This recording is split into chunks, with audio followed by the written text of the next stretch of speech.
Hello and welcome to season 2, episode 11 of Duelist Community. I will be playing the part of Andrew today. And I will continue playing the part of Ray. Today we are joined by Ariel, a TikTok creator. She also hosts the Do You Have Space podcast. I was lucky enough to catch the first episode there this weekend, which was fantastic. On TikTok, she's known as Ariel Here and Now, and her content on there is very much in the scope of mental health, finding your peace within, looking for the beauty, being able to change your perspective, and find alignment with your life. Her recommendations are very applicable and easy to take in, and her insights that she shares always make you feel that you can relate to her path. And so without any further ado, I'd like her to introduce herself, tell us a little bit about yourself, what you do, and how you came to share this path with everybody that you do. Yeah, thank you so much for such a lovely introduction. These are always fun to sort of see the reflection back of everything that you're creating. I'm sure you both have experienced that as well. So thanks for reflecting all of that back. It's lovely to be here with other people that I share this space with and just care about exploring consciousness and awareness, and that path of inner healing journey is a big part of it for me as well. So yeah, grateful to be here with you. Grateful for the introduction. Yeah, you already gave some of it away, but my name is Ariel June. I am a meditation teacher and an inner work guide. So I just really love working with people and just really passionate about helping people on their own inner healing journeys. And that can be a really abstract, where do I even start sort of experience. I'm sure you both have had in earlier in your journeys that own experience, like, okay, I'm starting to become aware of everything. But where do I jump in? Like, how do I actually get started if I want to become more aware, if I want to heal from the things that are keeping me from really seeing life, the world, myself, everyone as they really are. And so I really love getting to be a part of people's journeys of discovering the different processes and modalities and other voices that are really helpful to sort of unburdening themselves on that path. So that's a little bit about me. I feel like I could dive in a little bit to how I got here and more of my story, but that might open up a whole wormhole. So yeah, where would y'all like to dive in next? What I've noticed from your content is that it's very universal. And one of the things that resonated with me is that it's a lot like the content that we try to create, in that you're not ever really pointing people to a particular structure or a particular belief system. It's like you've distilled those insights down to something that you feel anybody can use. And I'm curious as to how you came to that point. Did you go through a particular spiritual journey or pathway yourself before you took it upon yourself to distill those insights down and make them your own? Or was that something that just started from the beginning? Yeah, great question. Man, I love this. These are my favorite kinds of conversations to have. So thank you for teeing up such a lovely question, for hosting these conversations. Yeah, I definitely grew up in a very specific spiritual tradition, which I feel like I've heard you both speak to your own experiences as well around some of this. So I'm sure there'll be lots of overlap, lots to talk about. I grew up in a pretty conservative evangelical Christian community and family. Both of my parents are actively pastors in that tradition, and really, I both am very grateful for the upbringing, and it also gave me a lot that I had to unburden myself from as well. So that was really the start of my own spiritual journey. Grew up with a lot of really spiritual experiences through that lineage. That I still feel really grateful for and feel a sort of connection to. I didn't always, that took some healing and circling back to see that too. But yeah, over time, started to feel more disconnected from myself in that tradition, and was really taught an emphasis of valuing the voices of leadership and authority figures over my own inner knowing or other worldviews. And so really saw that the path within that community to acceptance, to belonging, was valuing other voices over my own. I gave that a really solid shot for a really long time, probably a little bit longer than was really good for me. You know, you start to hear that sort of like small thread of connection that you still have to something else, to something beyond a limited scope. And I'm really grateful that I held on to that small thread of connection to myself and to everything else. And man, over time, slowly started to shed pieces of that, and slowly started, consuming other worldviews and trying to see things from other people's perspectives. I'm really grateful. I went to this really beautiful, tiny, like arts high school, and they literally, like a part of their curriculum, taught you how to have empathy and how to see things from other worldviews. And I don't think that I would honestly be where I am today without that. Like someone saying, like, how do you see the world? Okay, that was taught to you. Let's look at the world from other views. And like being able to take off lenses and apply different lenses was something that I learned in high school. And it took me a while to like not fight that with like, but I have to stay in this worldview. And so really grateful for that education around empathy and respecting and choosing to see the world from other perspectives. And then, yeah, little by little started studying beyond that tradition of Christianity. And man, I could hit the highlights of what really did it for me, but there were some specific pieces along the way where I was like, man, I think honestly, I'll just tell you the one biggest like sort of shift, like in my process of deconstruction, was, man, the way that I grew up raised in evangelical Christianity, the message at the core was always that God was love, like, and that was it. And then there were all of these other rules and ways that we should treat certain people that didn't feel loving. And I had this moment, and I don't mean to say that about everyone. I think even my parents who are still pastors, and I have some family that are still very religious, and I see them love people so well, but I just saw throughout this tradition so many pervasive examples of people not loving, or loving with condition, which is specifically not the kind of love that I was told God was about. And so started comparing those experiences, and eventually was like, oh my gosh, if God is love, but the rules that people are putting around that cause me to be not loving, then that cannot possibly be an accurate reflection of the God of love. And that just like shattered something in me in a really beautiful, like helpful way. So there's a lot of other, I'm sure in both of your own experiences as well, like there's so many little dots on the map that kind of help you see things in a new way, but that was a really big one for me. And what a relief I remember going out that day, and like the way no one could have told, like they couldn't have seen the difference in the way that I was treating them, but the way that I felt that had shifted the way that I interacted with other people was like, oh my gosh, it was like the veil had been lifted in a way, or scales had fallen off my eyes. If you get that joke, 10 extra points to you.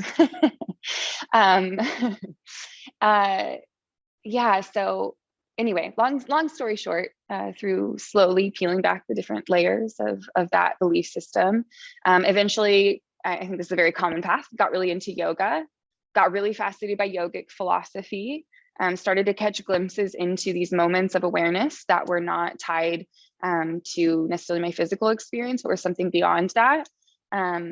Yogic philosophy and the people that I studied that with led me into neuroscience and like psychedelic therapies.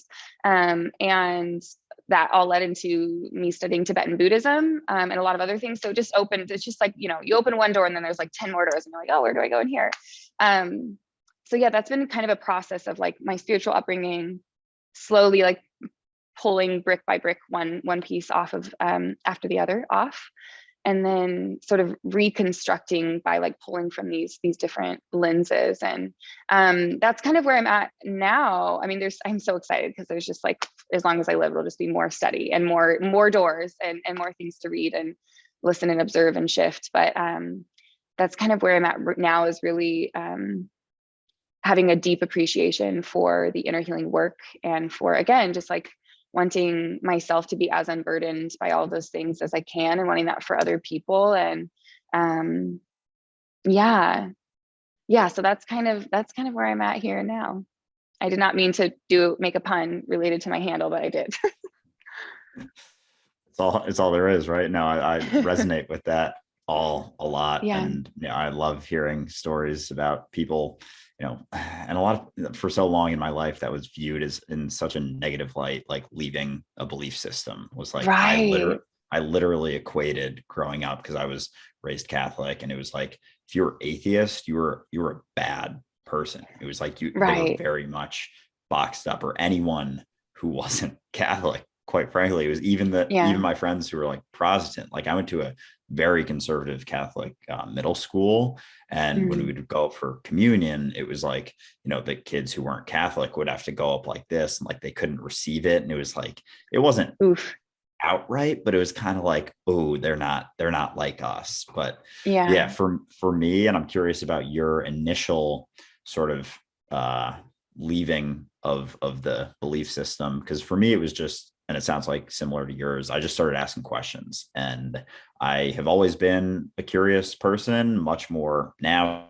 It's kind of like exponentially grown since, especially Yeah. getting out of a belief system. But there were just so many things that weren't making sense. So, maybe 6 or 7 years ago, I was like, 50% Catholic, where it's like, yeah, I'm still nominally Catholic because I'm afraid of, like, I don't want to burn in hell and I want to go to heaven and all that stuff. But like, so much of it just doesn't make any sense whatsoever. And I was just picking different things apart. And it seems like, those sorts of things, they don't promote this beingness of existence and questioning, and they don't really promote questioning. And people now will ask me like, oh, well, how do you know you're right? And it's like, I don't know that I'm right, but I just ask so many questions, and you're able to sort of pick apart all of these things. And I know that I'm not right in many ways, but it's not that I think I'm right and you think you're not right, or you're not sure. It's like, you're the one saying that you're right, and and I'm the one saying that maybe you don't, and also I don't. And that's okay. Like, it's okay to Right. settle into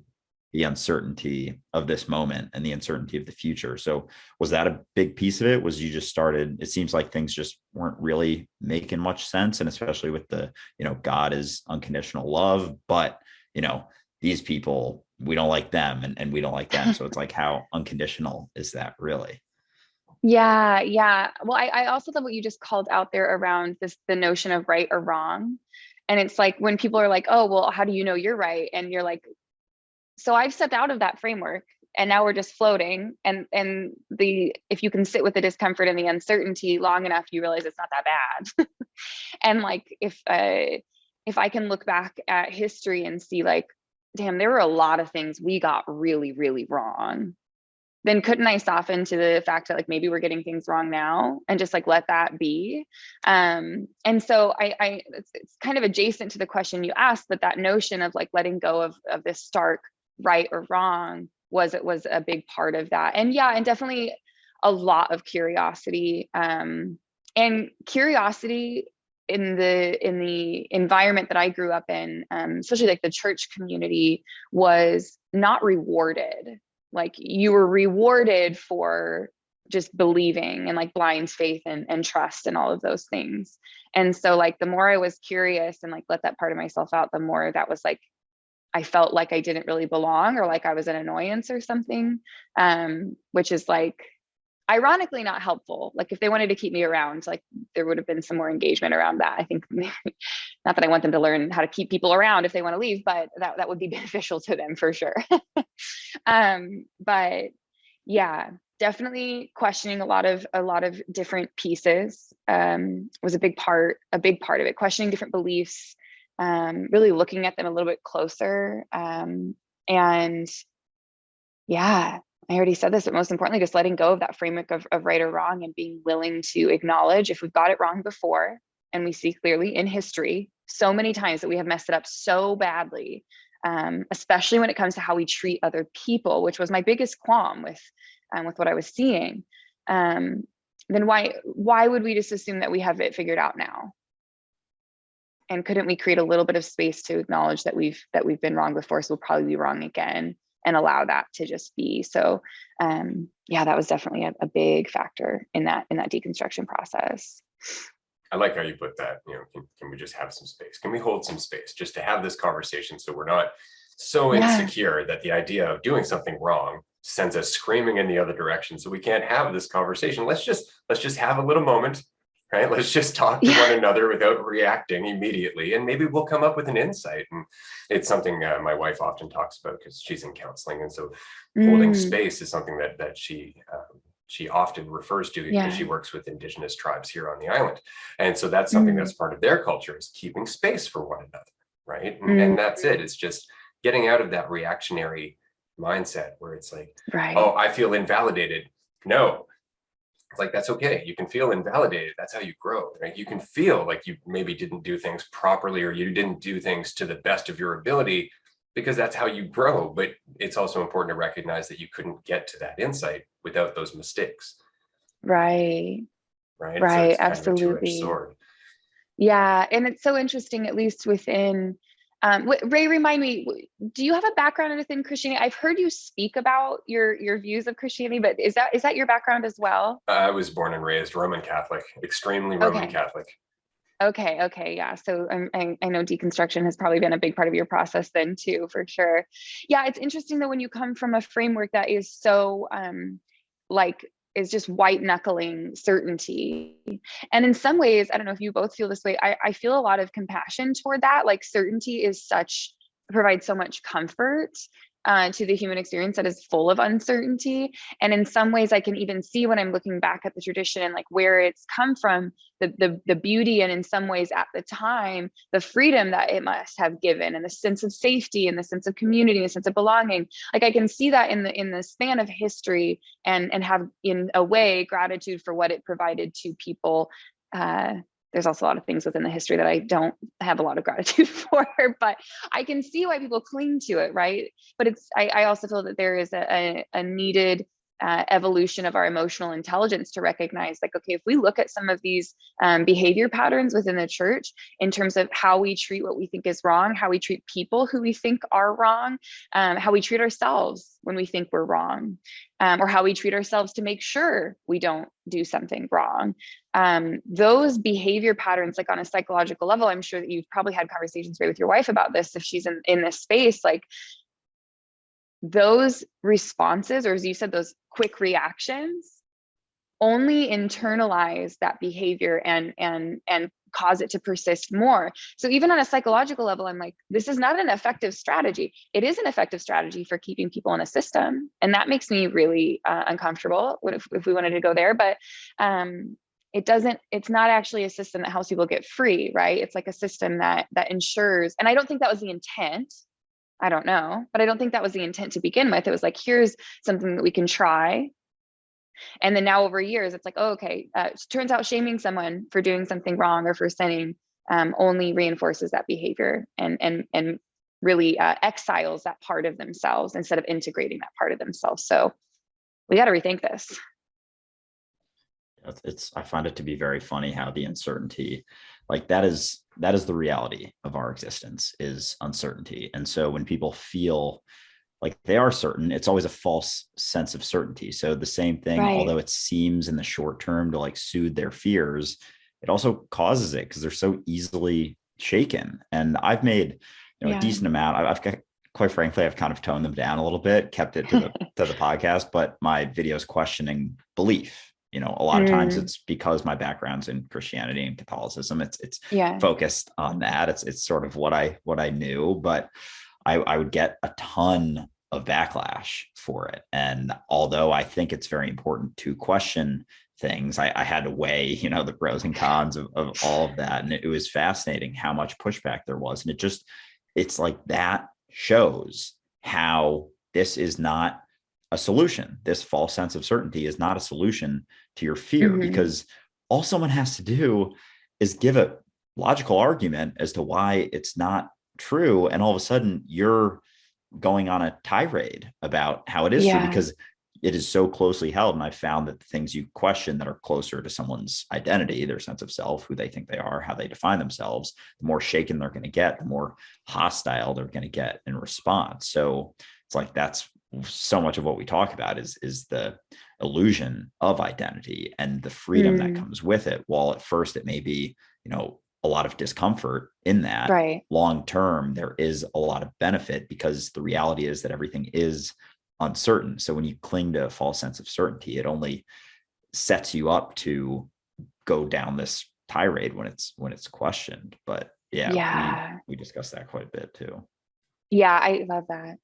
I was going to say, I enjoyed what you were saying about how the church actually served a purpose at one point in providing a certain degree of certainty. And I know as a parent that up until a certain point of development, you do give your children false certainty in order to protect them from their fear. Right. Right. And so that's great to a point, but then your child continues to develop. And if you get addicted to being who they turn to for that soothing, you don't help them develop anymore. Right. And so I made a video a little while back called Discover Transcendence. And I was talking about how the church came about at a time when there was a lot to fear, highway bandits and no real laws, and there was no real certainty whatsoever. But then they grasp to that certainty so much that somebody like Galileo comes around and goes, we're revolving around the sun. It's not revolving around us. And they lock him up for life.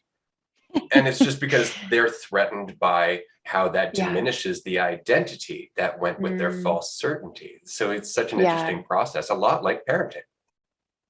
Yeah, I think you're totally right. I've been doing a little bit digging into that notion around parenting and the specifically we were talking about even around this idea of self-soothing and needing to teach children how to do that so that they don't continue to learn to put that what's going to soothe them outside of themselves or in certainty or in something else. It's like, how can I find that within myself is so crucial to our development. I think you're absolutely right. But I'm curious, I hope it's okay. I'm going to flip a question on you both.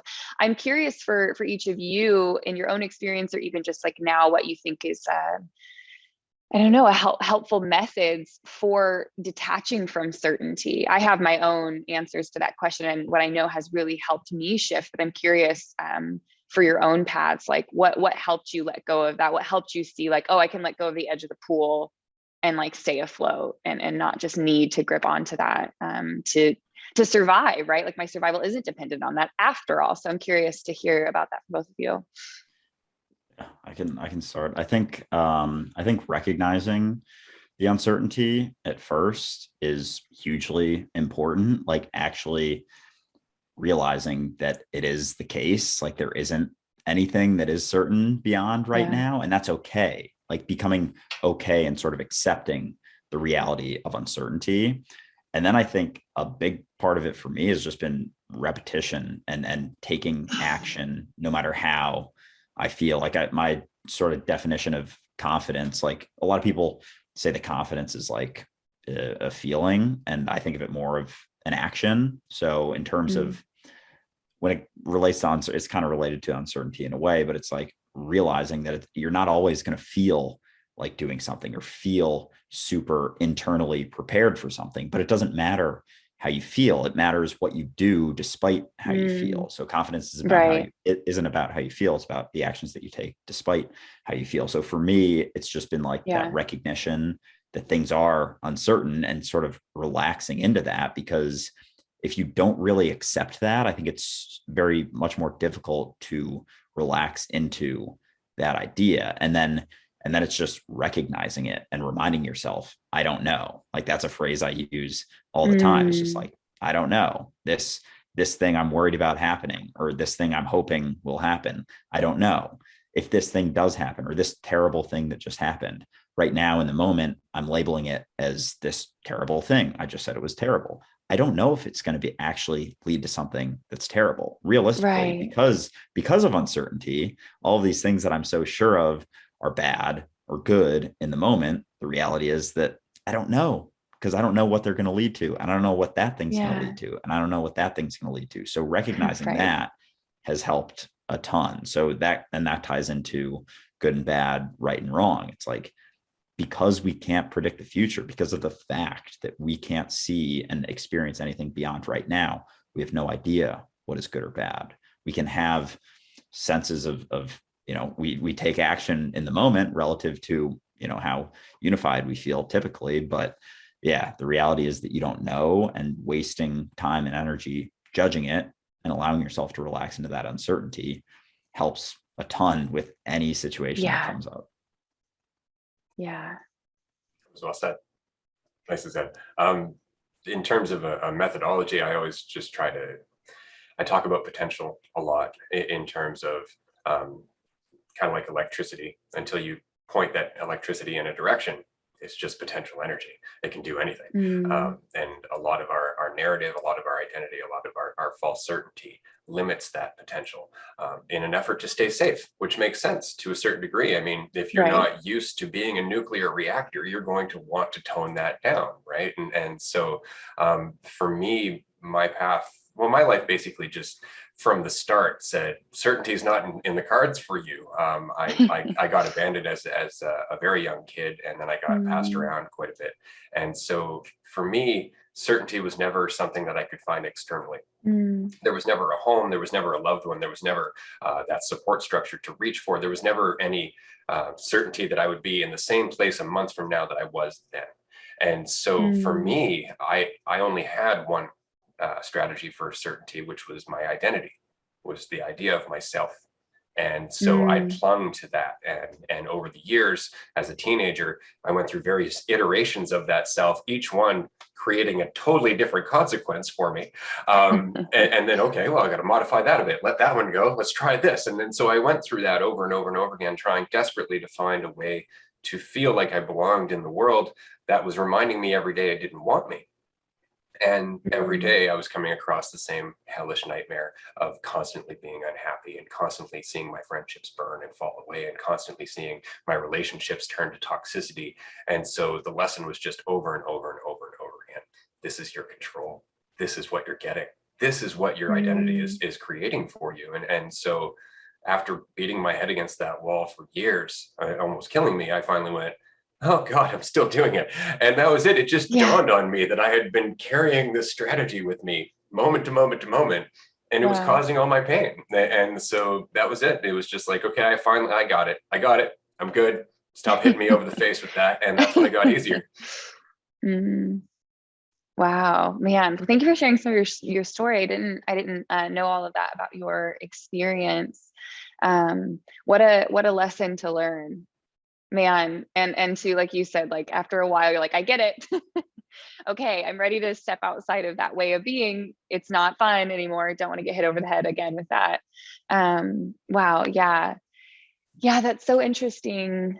Um, It's very freeing, right? Like that's it. Is you spend so long trying to get free that finally when you are free, you're like, this has been here the whole time. This has been yeah, available and the whole time. yeah, that's so interesting too that you mentioned the piece about freedom. It goes back to something to Andrew that you were saying too around like is this ultimate freedom that comes from knowing that there is no certainty, that there is no black and white, right and wrong. And what's the word that they use for it? Maybe either of you can remind me. In existential philosophy, what is it called? Something freedom, ultimate freedom. They talk about how terrifying it is, right? Like once you realize like there's this moment, you get to the part where you're like, oh my gosh, I'm free and this is all available to me. But before that moment, I don't know if either of you experience this, there's Yes. a moment where you're like, oh my God, it's all up to me. And then there's like this, oh, like the weight of the freedom of that can be so terrifying when it's new, when it's unfamiliar. And like what you're saying too, Andrew, about just practicing really like, I don't know. And I'm okay. That's okay. Like just that like creating that neural pathway of like uncertainty does not have to trigger a fear response. Uncertainty is something that I can sit with and that I can prove to myself over and over again that it is okay. One thing my partner says all the time is mood follows action, which also goes back to what you were saying, this notion of like, I'm not always going to feel like doing something, or as he often says, what is it? I'm going to most feel like working out at the end of my workout. Sometimes you just have to like trust the process and say like, I believe this, like I know that it will be okay. Well, I know that it'll be okay. I don't know that it will be okay. And that's okay too, but just trusting that like putting that in motion is the only way forward. It's an interesting point that you made about it being at that stage of it being terrifying. A couple of weeks back, we had Yeah. another guest on here, and her point is often that this insight about lack of identity, about the lack of control, is terrifying. And I know from my own path that for a long time, I wrestled with the insight of isolation. I wrestled with the idea, or rather with the recognition that unity, it's just me, always will be. And that scared and depressed and frightened me. And it was because I was still identifying. I was still filtering that through my idea of myself, because without any of that, it's not terrifying, right? It's kind of like the difference between anxiety and excitement. It's just energy until you decide which way it's going to go. Right. Right. And so, yeah, I found that to be a big part of the start of the journey, was just recognizing that every time I felt that trepidation, every time I felt that resistance or that fear, it wasn't because of what I was letting go of, it was because of what I was still holding on to. Mm. Yeah. Oh man. Yeah, that's so real.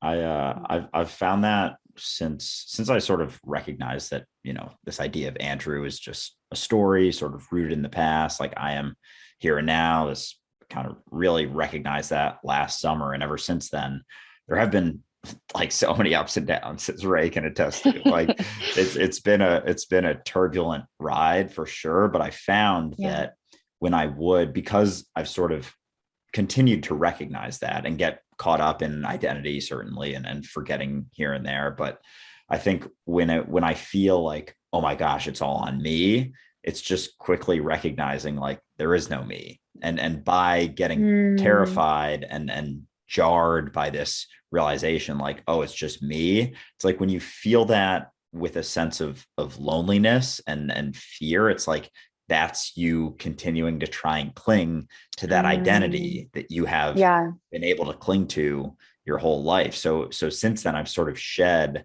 all of the things that I used to do to make me feel better. It was a lot of identity based practices and thoughts about myself and things I was grateful for about that had to do with Andrew, that I sort of recognized that idea of Andrew is the root of all of my fear and worry. So although there are two sides of it, and you can kind of get built up by your ego and it can help you feel good in a lot of ways, and people pat you on the back and tell you did a great job. But since more clearly recognizing that it's also the root of every single thing I've ever been afraid of or worried about or been nervous about, it's so much easier to let all of that other stuff go and sort of relax into that understanding that, oh, there is no me. So when someone asks, like someone asked me on a podcast once, like, when did you know you were different?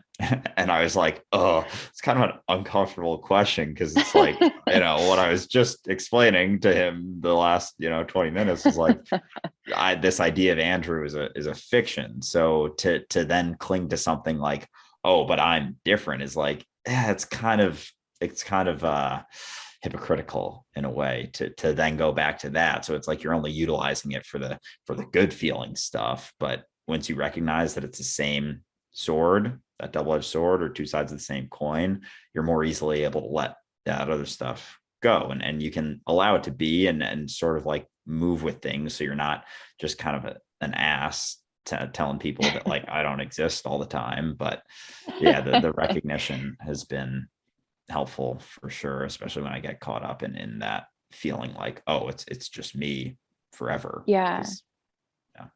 Yeah. I'm curious to hear what you would say your relationship is like to your own ego and to any like self-constructed notions of identity, because I am very much of the belief that exiling any parts of ourselves, real, imagined, created, whatever, is like not beneficial to our own unburdening in this human existence. So I'm curious to hear what your relationship is like now that you've discovered that, like how you engage with your ego or how you think about your ego. I have another question, but that's big enough. I'll pause there for now.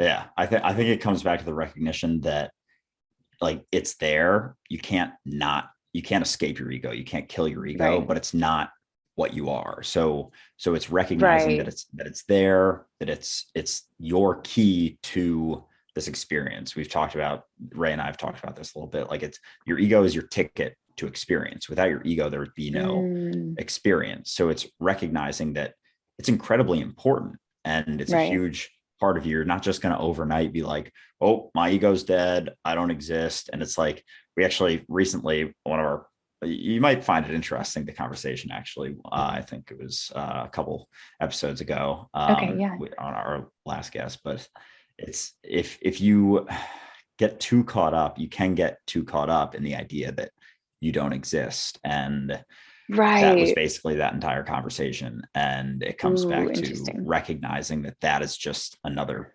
belief. And that is just another sort of egoic belief in a way. So for Yeah. me, it's just recognizing that it's not the truth. Like I used to think that like Andrew was who I was, and that is it. Now I recognize that yes, it's still necessary for me to have this experience, absolutely, but there isn't this like end all be all super serious attachment to it. It's more like, Mm, whether you take everything in the world to be extremely serious and like super bleak and like dark and everything, or everything's not that serious and it's an experience, and the point of life is to live, sort of thing. yeah. Yeah. I love the way that you described that. That was actually a question I came into, having heard some of your previous conversations around like not identifying with the self. I've had this question that's been percolating around, which I think you just answered for me, around like, okay, so the self doesn't exist. I'm still a human having a human experience. So like, how do I enjoy that experience, and even be present to the shit I don't enjoy? Like, how do you navigate still being like, okay, so we don't exist, but I'm still here. Like I'm still having this experience. So I feel like, yeah, that was great. I'm very curious to go back and listen to that podcast, the episode that you were mentioning, but I think that's so important. And it's, in a way, we're always with ourselves and with that constructed self. And so it's a great, like consistent, like nonstop practice of holding onto something lightly, which is the practice of letting go of certainty, of just saying like, okay, this might be something that I believe to be true right now, but like even that I have to hold with like open hands, even my sense of self, even my sense of expression, this um what I believe about the world, like all of that will be shifting and changing. And so that notion that you're talking about engaging with and relating to the ego very lightly, like I have this phrase I say to myself, live, of course, like of course you think that, or like of course that upset you, or of course like whatever, kind of acknowledging, but with some lightness and with some general like levity, like okay, yep, of course. And so I love hearing some of that reflected in what you were just saying too. I think that really resonates with me. We were having a conversation the other day, and I think we put it something along the lines of, "You're always what you are, and never what you think you are." So you always are, and I think that's the point, Yeah, right? And yeah.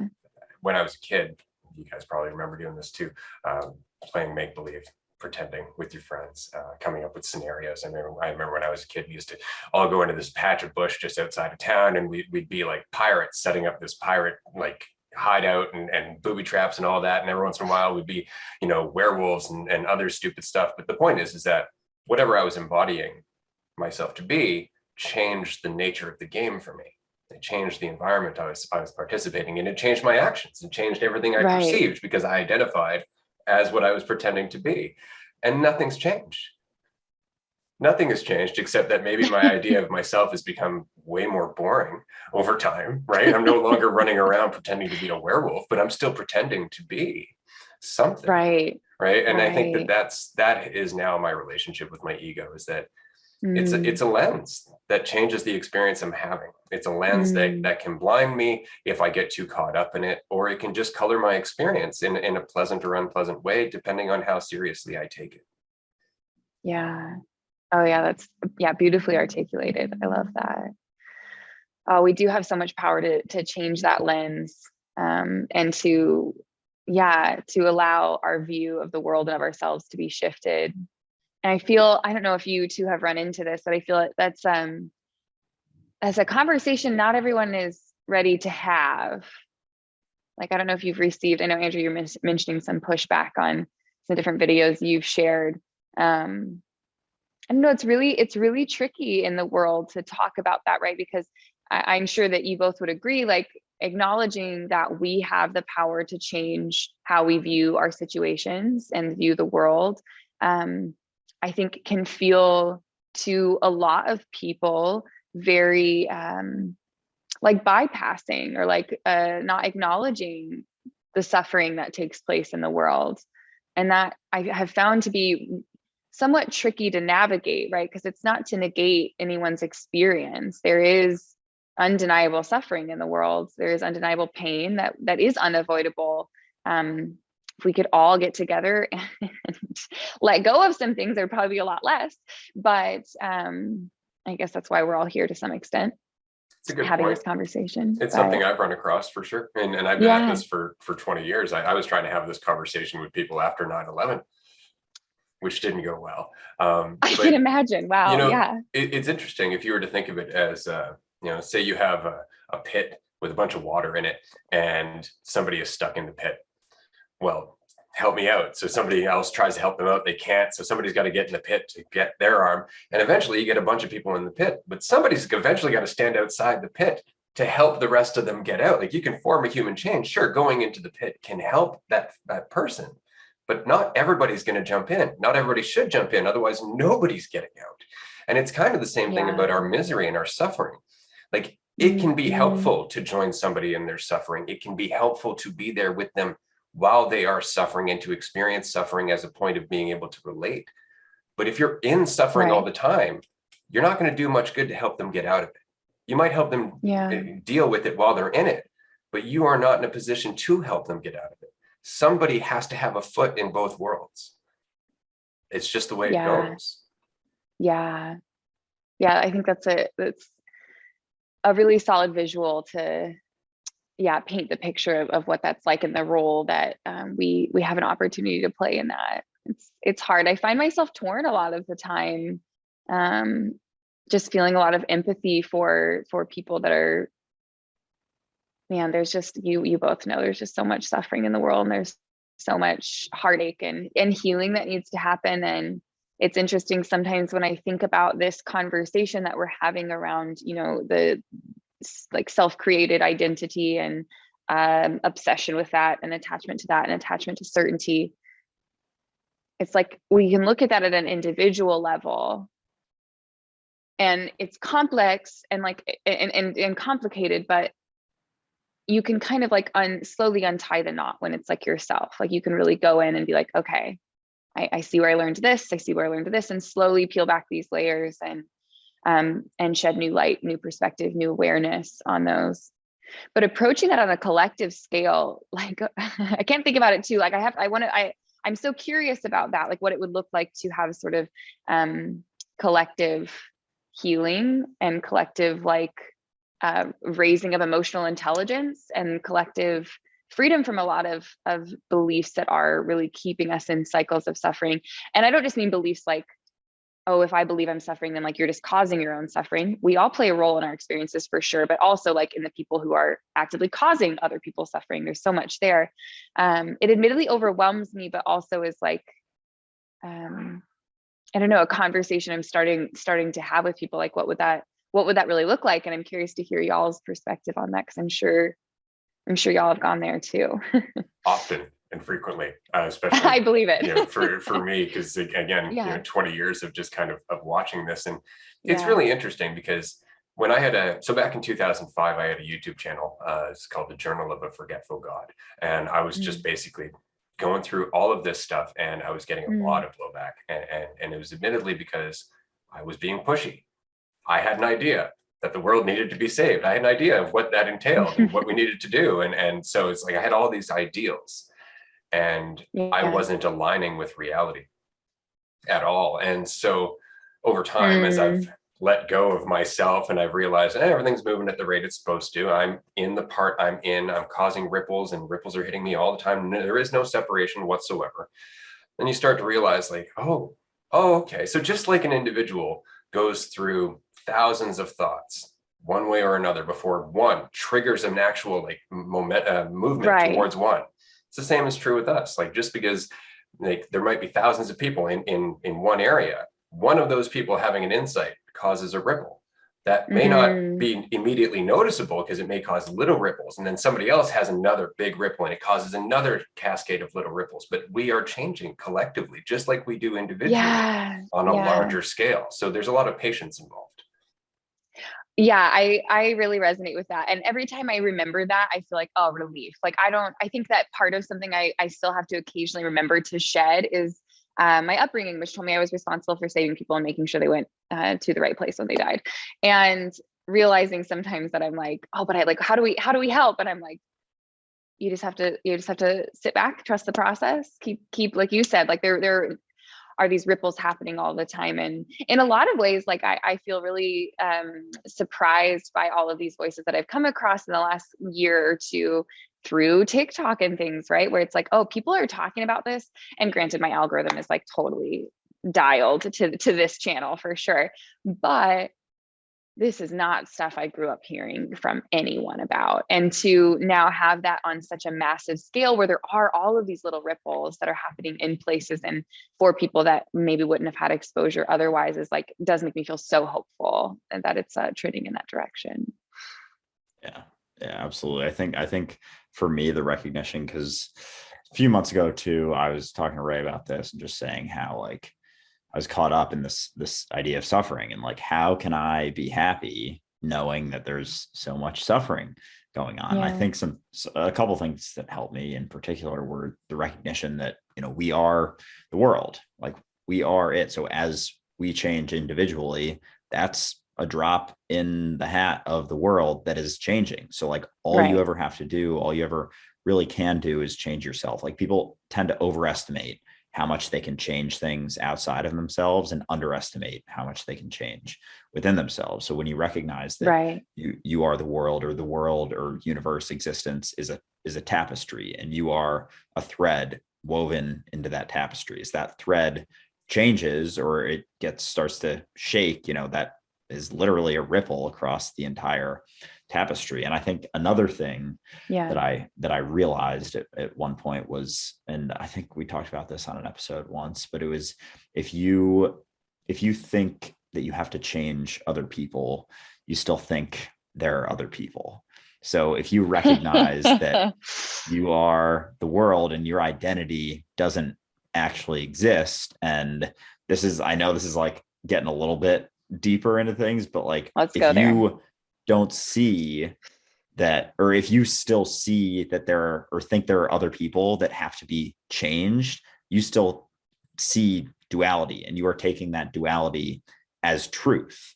And while it is the crux of this experience is seemingly dualistic, there's a sort of freedom in the recognition. And it's not to say freedom in the way that all of a sudden, like all of your responsibilities are relinquished and, you don't have to do anything, blah, blah, blah. But, if you see other people, you still haven't fully recognized that unity. And through that, you more understandably recognize that all you ever have to do to change the world is change yourself as you change the world does too. And I have found in my experience, especially talking about this stuff, that people don't really like being told what to recognize or what to do. If anything, it will push them further away if they're being told that they need to change for the betterment of society. So oftentimes, while it has good intentions, the reality of it is it's just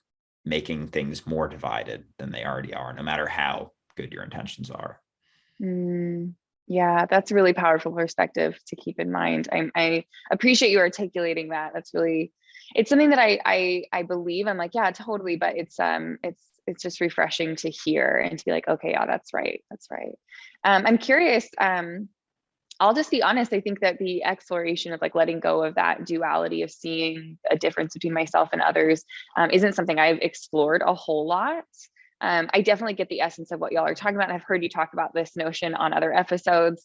But I'm curious, like, I would love to get a little glimpse into what that experience is like, right? I'm assuming at some point in either or both of your processes, you've had a moment, as we all do, where there's just like this moment of clarity of like, oh, I see that now. I see that unity with everyone. I see that lack of like otherness or separation or duality. I'm just curious if either of you have an example or experience of that, like at the ready. I would love to hear. I can give you one from the last 24 hours of my life. Oh, perfect. So I have various physical ailments because I'm in my 40s. And of course I was stupid when I was young. And so I did all kinds of stuff that got me injured. And one of those things was just working labor jobs where I didn't necessarily take care of myself or how I was balanced. And so I ended up with all these knots in my neck, and they've been there for years. And so just became aware of those and started kind of working those out. And as I was working those out, memories start popping up.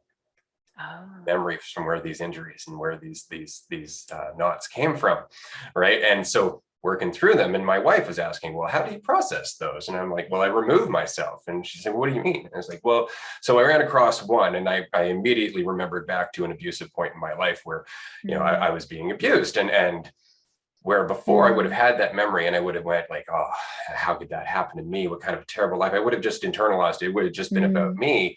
I removed the character entirely. I'm like, oh, that happened.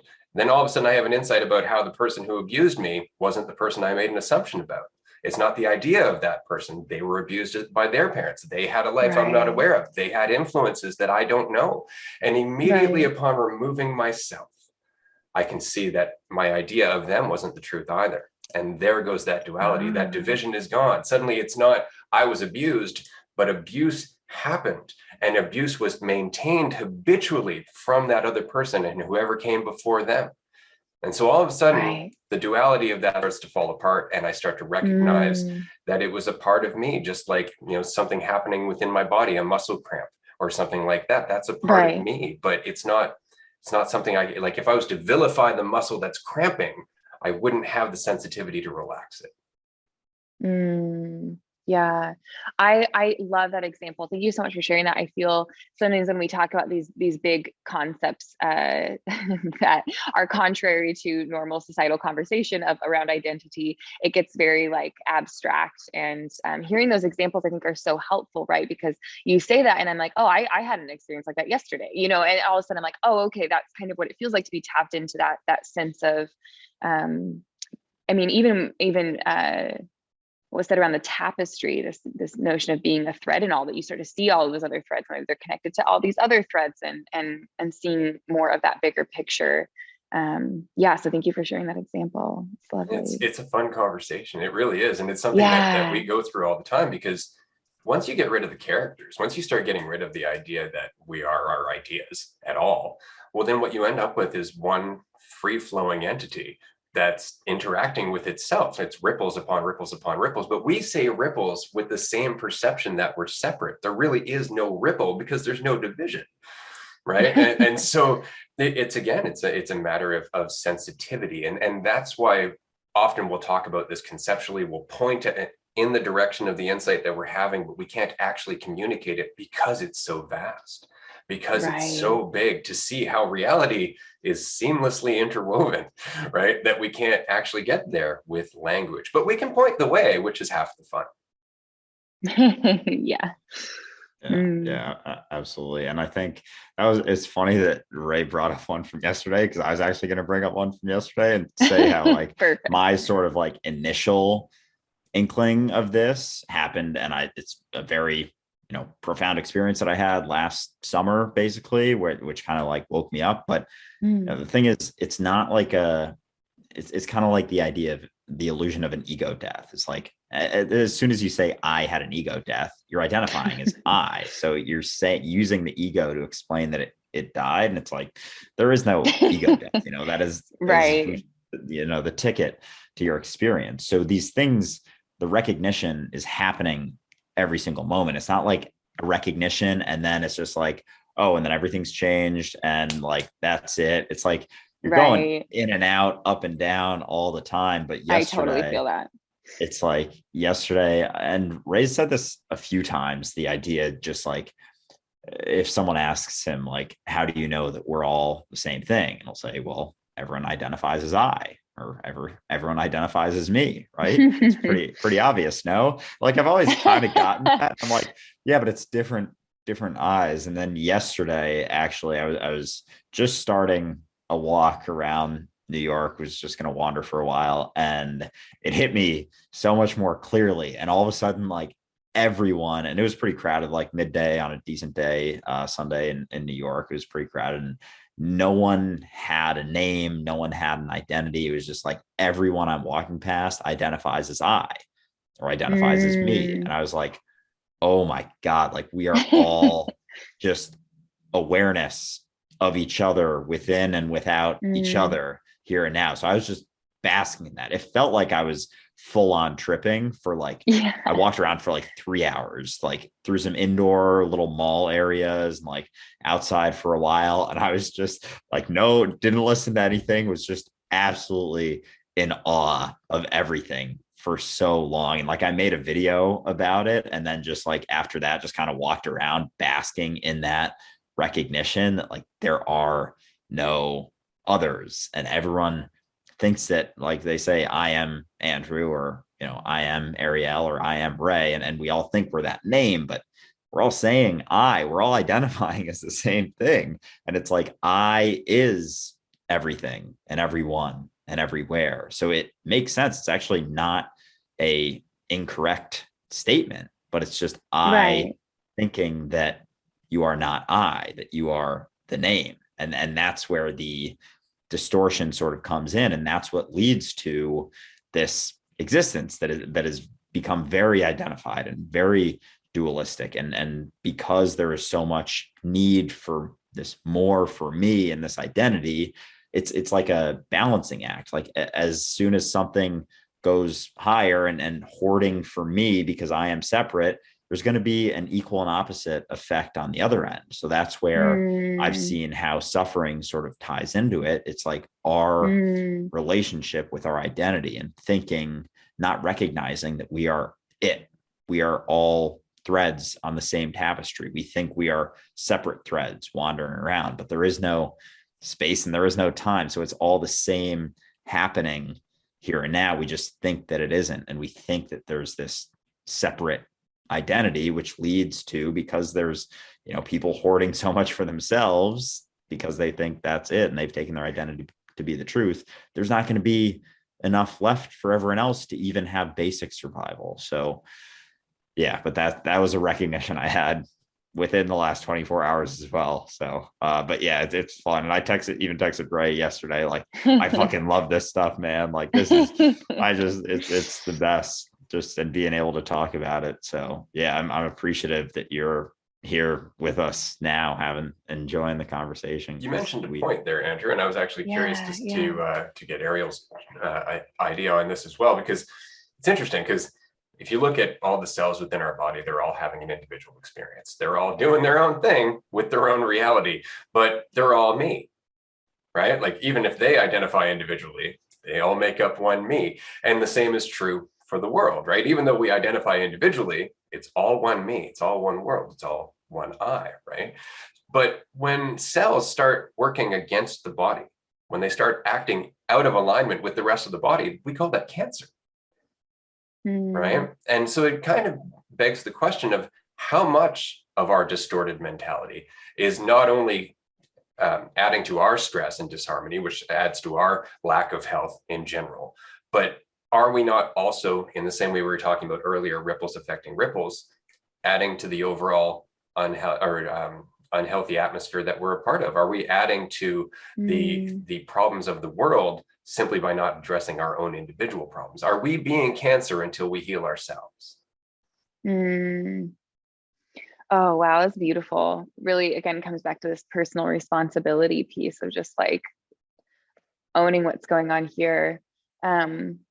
I love all of this because I think that there's so much nuance to this conversation, right? There's so much. And when I mentioned people like receiving some sort of pushback to this notion that we have this responsibility for our experiences, for the way that we engage and relate to our experiences and to this notion of ourselves, it can be really, really tricky to identify that, because I think that there's so much fear in the world of not getting what I need and feeling like I have to look out for myself and being in this survival mode that feels misunderstood and like I have to look out for me. And I think I have so much compassion for that lens. Like it makes sense that why anyone might believe that way. And I think that a lot of the pushback that I've heard, not just to my own content, but that I've seen in pushback to others who are having these conversations, is this notion that it's like lacking empathy, or that it's lacking understanding of other people's experience, or that it's and to some degree I would say that there is some privilege to it. This having the space to sit with these questions and to look at the world differently, at least in my experience, does come from a lot of privilege, from having the time and the space and the energy and like whatever else to not just focus on all of that toward my survival. So I do recognize that there is some privilege wrapped up in that, but I love the way, Ray, that you just articulated it. The way that you just articulated it was very empathetic and very like compassionate toward the world. The sense of like, okay, I have a sort of loving responsibility, if we want to call it that, and I personally would, a sort of loving responsibility, if I care about all of this, to do my part to shift the way that is in the world. And without understanding the nuance that is within that, I think it can be kind of offensive to people who feel misunderstood in their suffering. But I just love the way that you articulated that there, because I think it really shined the spotlight on the empathetic lens, really, the empathetic approach that takes, of lovingly acknowledging my responsibility to this oneness. And if I want there to be less of this suffering in the world, then there's really only one thing for me to do, and that's say like I right here can shift the way that I'm contributing to this energetic exchange that's taking place, and just like kind of hope for the best and trust the process. So I really appreciate it, the way that you articulated that. I'm gonna have to go back once this is out and listen to that again, just to get that little burst of hope, because I've had a lot of responses over the years, exactly like you're talking about. Yeah, It's like, well, I'm suffering, I'm going through pain. And it's interesting because while what you said about there being a certain degree of privilege is often the case, I know for me, I was in the depth of poverty and despair. There was no privilege. I hear that too, I was barely eating at the time when I woke up. So that kind of went into that. But it comes down to the fact that regardless of how empathetic you might be, regardless of how in tune you are, somebody who is hurting, somebody who is not in a state where they are healing, but they are still looking for the cause of their hurt, isn't going to hear you. They're going to try and make you into what they need you to be. And that has nothing to do with you. There's nothing you can do about that except to continue to empathize and go, if I need to be the villain for you right now, then so be it. Oof, that's good. Allowance, just allowing it, just trusting the process. Even that we can cling to, right? Like, wait, no, don't make me the villain. Like, this is not my shit to deal with, but it's also like, okay, well, even that is a level of clinging to identity within oneself that if you let go of, there's some more freedom and empathy to be had there. But it's not easy. I remember my wife and I got invited to somebody's house when I was much younger, and I was waking up, and I wasn't nearly as patient as I am now. And at one point in the conversation, his wife looked at me, she's like, I just hate it when you speak. And that pretty much set the tone for the rest of the evening. And it was just because I was so adamant about what I was saying that I wasn't recognizing that it was causing her discomfort because it was so far outside of where she was. And we covered this in a previous episode that, it's one thing to be insightful. It's another thing to be insightful and not know how to build bridges, right? Because if you can't find a way from where you are to where they are, it doesn't do any good. And all you end up seeming is like somebody who's aloof. It's somebody who's beyond their problems that can't possibly understand. Because when we're in pain, while it's not the case that our pain is special, it certainly feels special. Wow. Yeah. Yeah, there's that identification. Absolutely. Yeah. With the bridge building aspect of that, like some people almost, it seems like they don't care whether they do or don't. And it's like, is there something? Yeah, absolutely. But even in the conversation of like, well, if they're not at my level, like I don't need to get to their level. And it's like, are you really seeing this connectivity that you have to everything, or are you missing it? Are you missing that connection? Do you still see yourself as separate if you don't recognize that connection, that bridge that is already there. There's already a bridge. You don't have to build a bridge. You just have to recognize it. So if you can't recognize it, are you missing some of that point? And I think too, with the empathy side of it and the judgment side of it, for me, the recognition that, if I were to trade atom for atom, experience for experience with someone else, like I would do the same exact thing that they would do. I would make the same exact decision they would make. I would say the same exact thing that they would say. So through that, it doesn't mean, that you have to agree with everyone and be like, oh yeah, I would do the same thing. So sure. Yeah, that's fine. It's like, no, you have a different experience. You have different atoms going on and whatever, some semblance of though you're not separate, a different perspective or however you want to say it. So you can utilize that perspective in order to help with the ripples in those who may not see that clarity. Though you would do the same thing that they would, it doesn't mean that you can't disagree and work towards shifting some perspective through your experience. And I think that helps a lot because so many people are so quick to package people up and put them in a box and be like, oh, I would never do that because I'm a good person and they're a bad person, something like that. So the initial thing after this, you can do whatever you want, but initially recognize that you would do the same thing that they would if you were in their shoes, same atoms, same experiences, same past, same upbringing and everything. If you can recognize that, you can act through so much more clarity through that empathy and lack of initial knee-jerk judgment. It's not to say that I judge things in people all the time. It's like, it's not this super easy thing to do all the time, but in that recognition, there's a lot more clarity for sure. Yeah. Yeah. Oh, that's so beautifully articulated. I think you're absolutely right. And again, there's so much empathy to everything that we're saying here, which I really just value. But kind of related to that, I've been playing with this practice lately that has been really transformative in helping me shift into that perspective that you were just talking about. I wish I had the full quote in front of me, but Pema Chodron has this quote. She says something to the effect of, behind all rigidity of the heart, and within that, I think she would include like anxiety or knee-jerk reactions, like behind all of that is fear.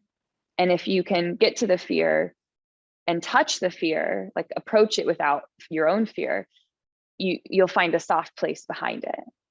And I'm for some reason that quote just like punched me in the gut, and I was like, what is that? And I just found myself rolling it over like a Werther's caramel in my mouth, like for days. And I thought, I feel like this could be a very applicable practice. And so I started doing it multiple times a day to myself, where if I felt a knee-jerk reaction to something, if I felt any even small wave of anxiety or stress or rigidity or defensiveness, I would immediately pause. And luckily I work from home, so this is very easy to do just in my own space. I would pause and I would really allow myself to feel that rigidity, whatever form that it was taking. And then ask myself, okay, where is the fear behind that? And it's immediately, at least for me, and I mean, I have had a contemplative practice for a long time, but immediately the fear just bubbles to the surface when you ask for like, what's behind that? And then noticing, okay, here's this fear. And again, this phrase I say to myself, like, oh, of course, that's like a reasonable fear to have. Of course, that's something that you'd be afraid of. And then again, would ask, okay, where's the soft place behind that? And that part felt the most abstract. Like, what does that even mean?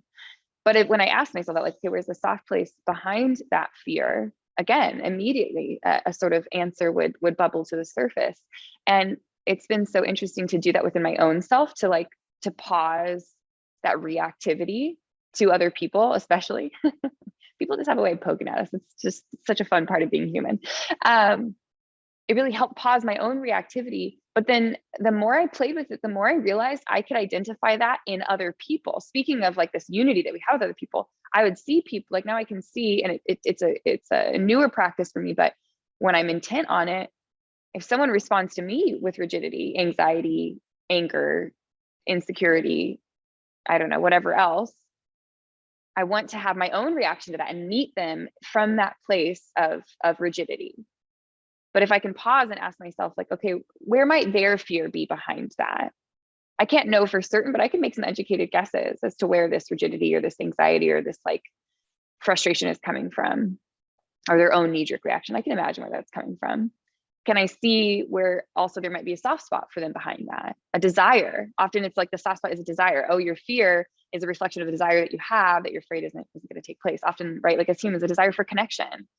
And if I can find that soft place, I can come into my own soft place and meet their rigidity with that level of softness and empathy and understanding, and a sort of recognition, as you were saying, Andrew, that like, oh yeah, if I was in your shoes, I would through the desire, find the fear and react in that rigidity. I would probably do the same thing.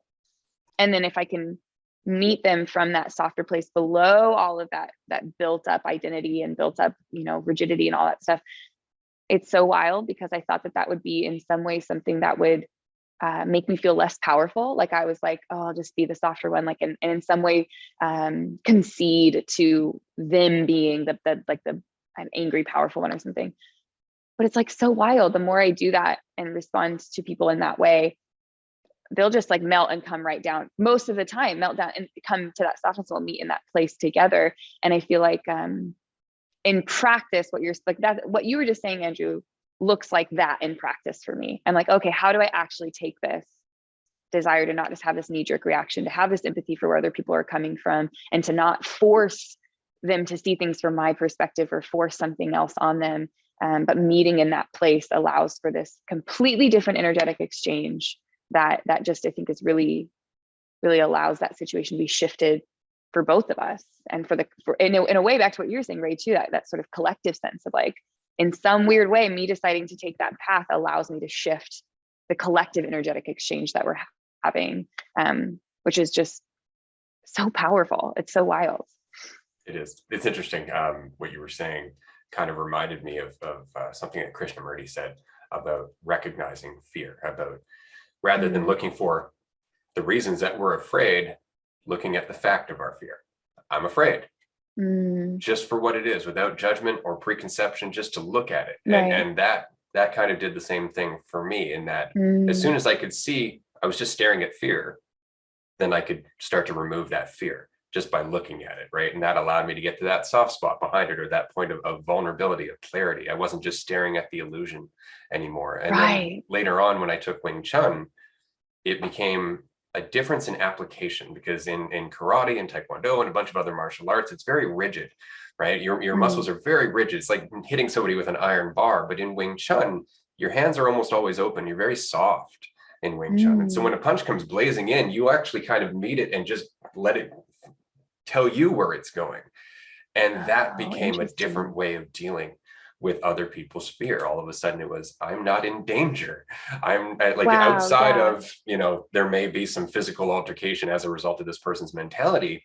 My state of being's not in danger. I'm not threatened by it. Right. And so I can be there for that person. But as long as I'm protecting myself, as long as I'm doing this, I'm not in the conversation. Right.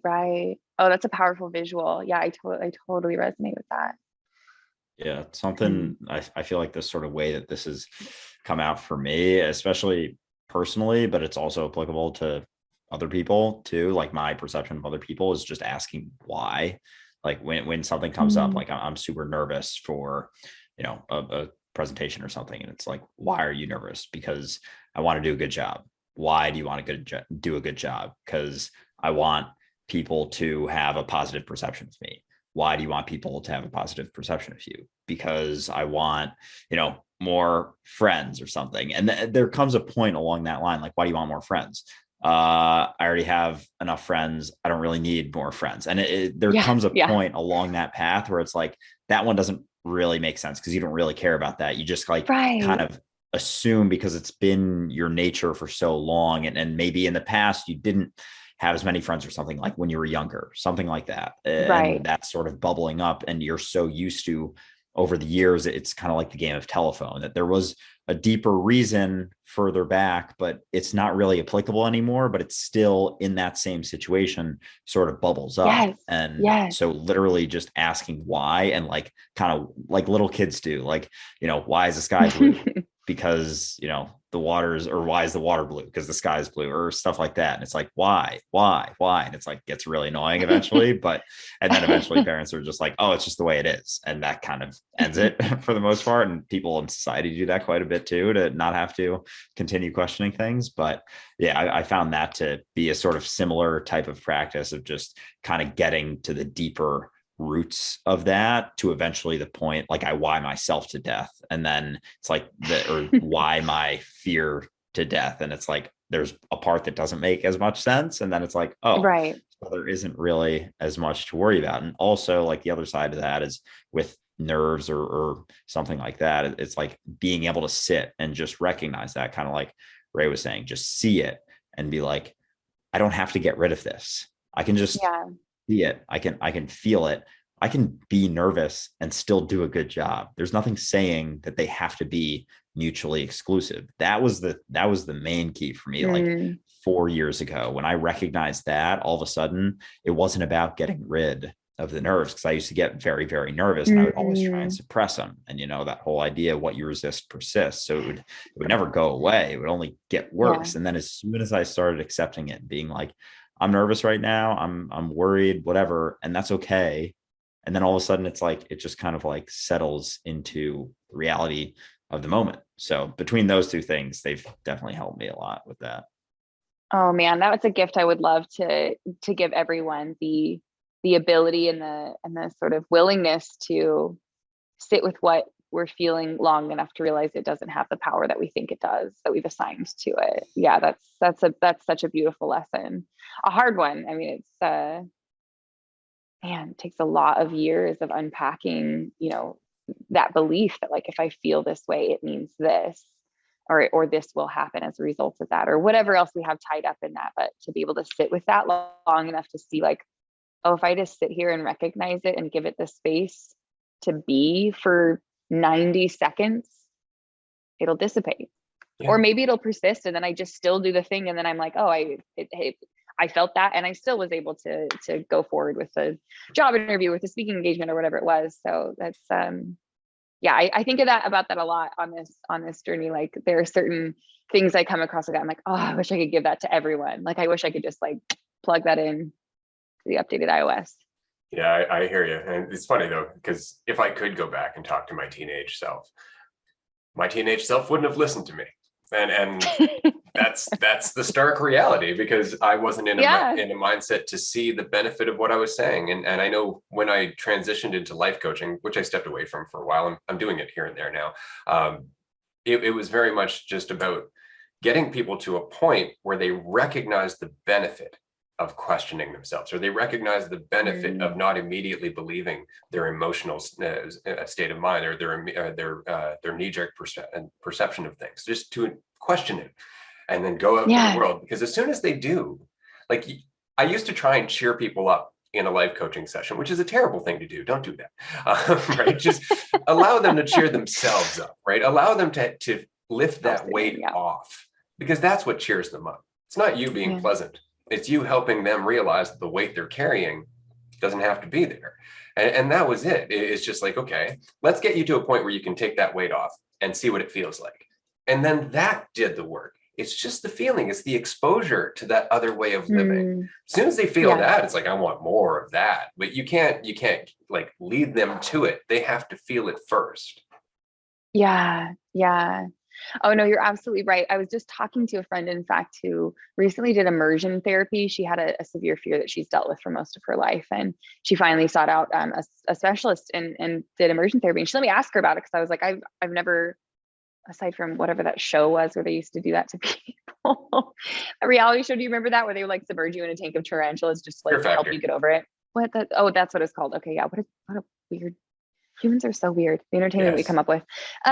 Anyway, but I was asking about her experience, and that's the main part of that experience actually had less to do with immersion and more to do with her being trained that she could sit with severe discomfort and learn that it's not as bad as she had made it out to be. And that not only was it not as bad as she could make it out to be, but she was much more capable of handling whatever came up than she also thought she was. So there's like all these constructs that we have that keep us locked there.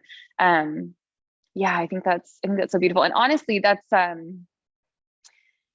yeah, that learning that we can sit with uncertainty and the discomfort of uncertainty or discomfort of our own fears or emotions, for me is like a huge pull toward meditation. I mean, I don't know if either of you practice regularly, but I am Ray's laughing. I get the sense that you practice many forms of meditation over your years, Ray.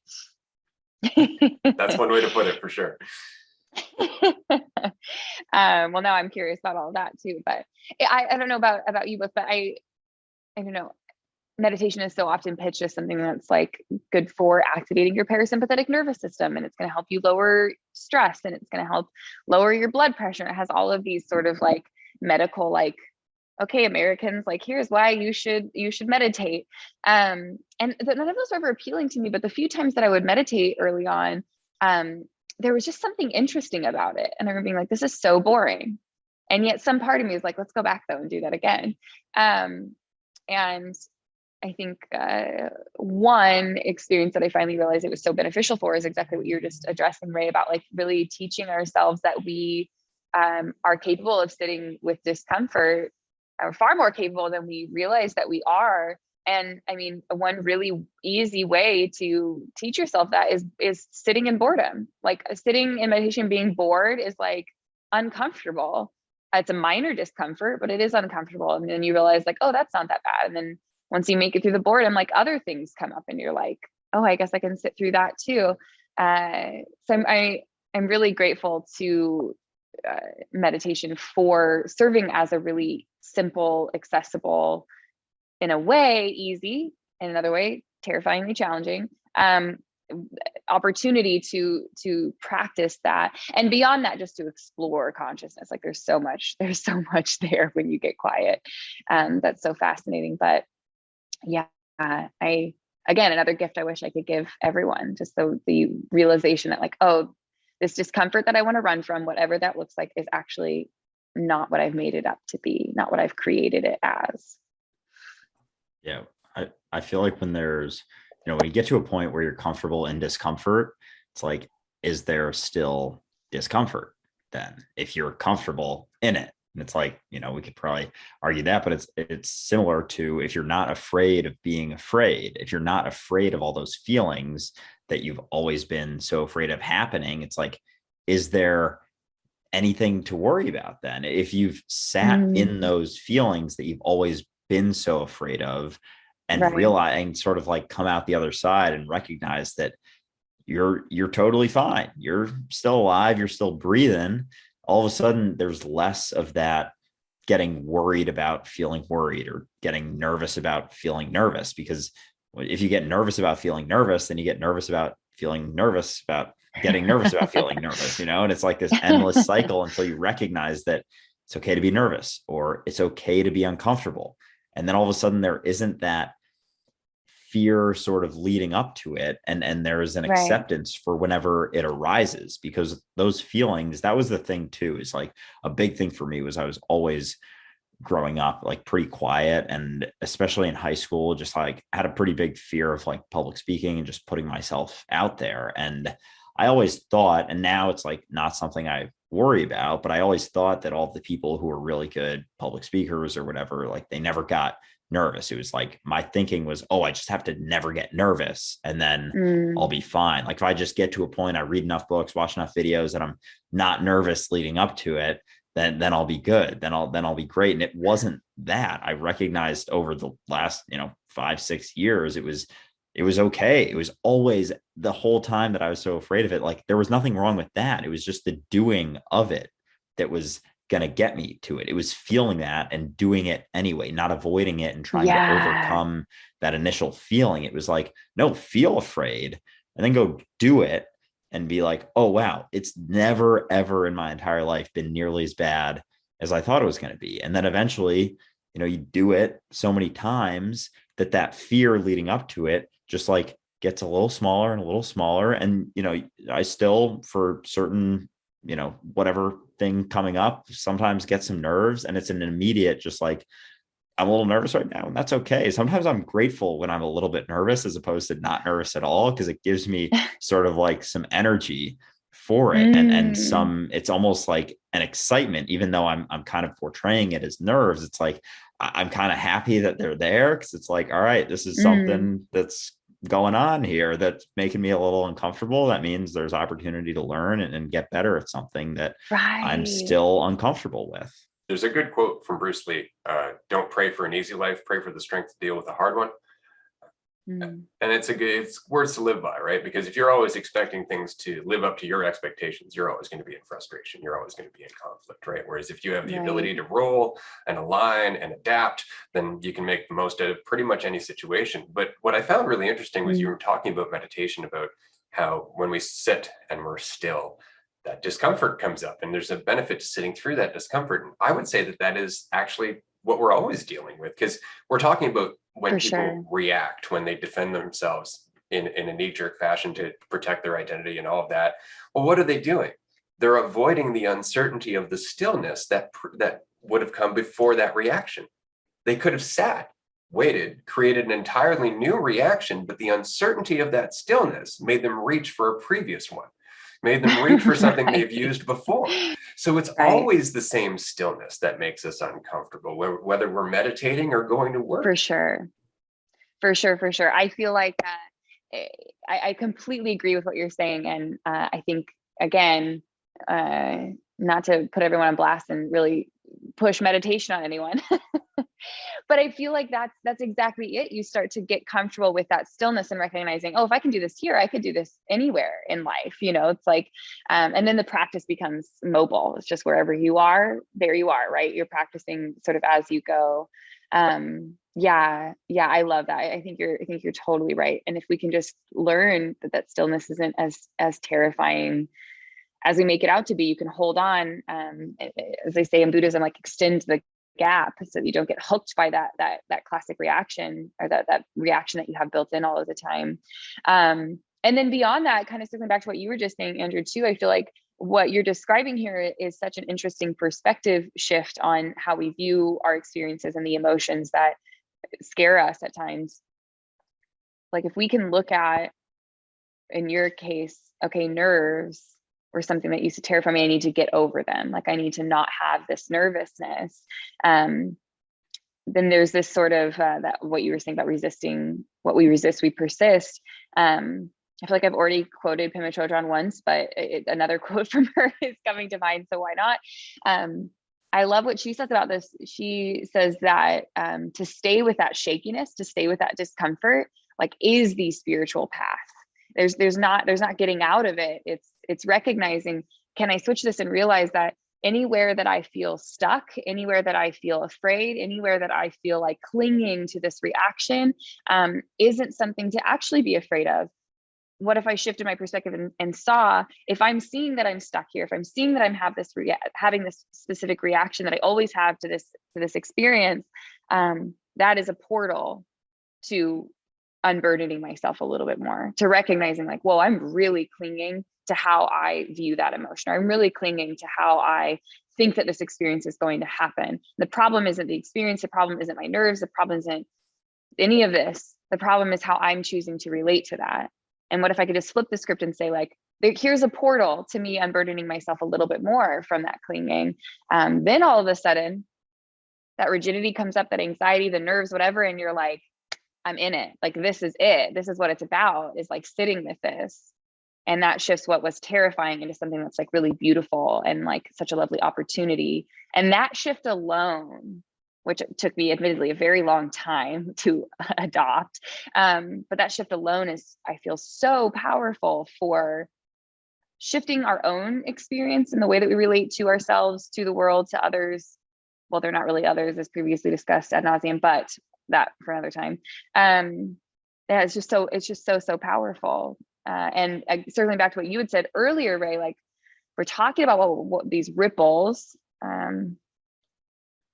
or really just taking personal responsibility for my experience in the world and trusting that will have an impact on this collective human experience. Like that's one of the inroads for me, taking that responsibility for how I'm relating to those situations. Awareness changes the ripples, right? Like Andrew and I often talk about how just awareness of what is influences what is. I mean, that's how it goes, right? Right, right. Yeah, it's a really interesting journey. So I have a question for you, because Yeah. often as a life coach, I've had people ask the question that, and this is in the same vein as our challenges are ultimately blessings when you start to look at them as opportunities to pick away at your conflict and your illusions. I've Yeah. often had people in relationships say, like, I'm on a very conscious path. I feel like my partner is not. Can that work? And in my opinion, the idea that they're not is, first of all, an assumption that's often self-validating. And it's just that you don't understand necessarily what their path might be. But being in a relationship, especially because a relationship is so challenging as it goes on, can be a huge catalyst for growth if you can apply the Right. same lessons, if you can apply the same Yes. perceived needs as opposed to actual needs in your relationship with a romantic partner. They're an ongoing source of revelation. They're an ongoing source of insight because they get to see your triggers. They know all of your buttons. And so living with them over time gives you those opportunities where I've met a lot of people on a spiritual path who will avoid relationships. They will take the path of the singular person. And it's often Mm, because it's easier. It's just easier. yeah. Yeah, you're absolutely right. Oh man, I totally get. Wait, did I was so caught up in everything that you were saying and like hemming and hawing over here. Did I think I might have missed your question in there. I Was there don't a think I question actually from? asked it. I guess my Oh, question okay, is, well that's because fine I too. know you are in a relationship, you have a partner that you Yes, host your podcast with. yes. How has that developed over time? Have you found your partner to be as instrumental as a source of insight as your other day-to-day exercises? Or have you found that that's been a little bit more of a challenge to pull those insights out of those conversations because you're so close? Yeah, that's a great question. And thank you for letting me ask what the question was. I'm glad we narrowed that down because I was like, we could go a lot of different ways with this, Ray. Yeah, I think that's such a great question. And I love getting to talk about this because it's not something I really saw a lot of examples for growing up or even now. I'm almost curious to flip. I'm gonna flip your question back on you, Ray, knowing that you were also in a partnership and curious to hear your answer to that too. But oh my gosh, honestly, being in what I don't mean to label it, but being in conscious partnership has been one of the absolute biggest catalysts for continued growth and really just like having a mirror so close, like you said, someone who knows your triggers, knows your buttons, pushes them like, unintentionally.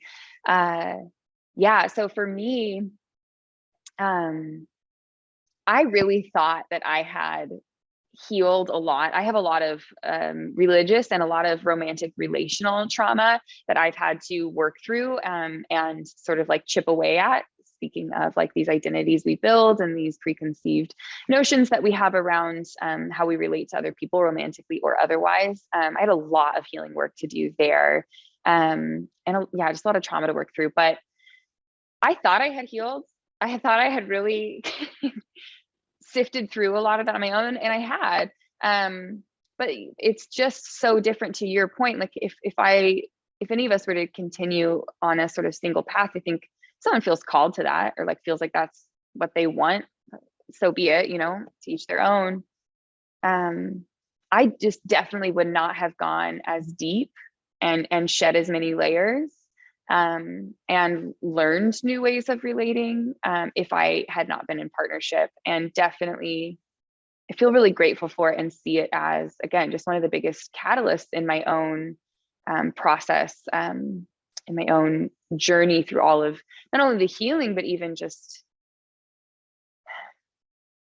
I don't know, I don't really love the word awakening. And I don't think that there is one awakening, right? There's just like all these little blips of awakening moments that we have. But that Ongoing. has been, yeah, for sure. So that's been, my partnership has been huge and has really hugely impacted all of that.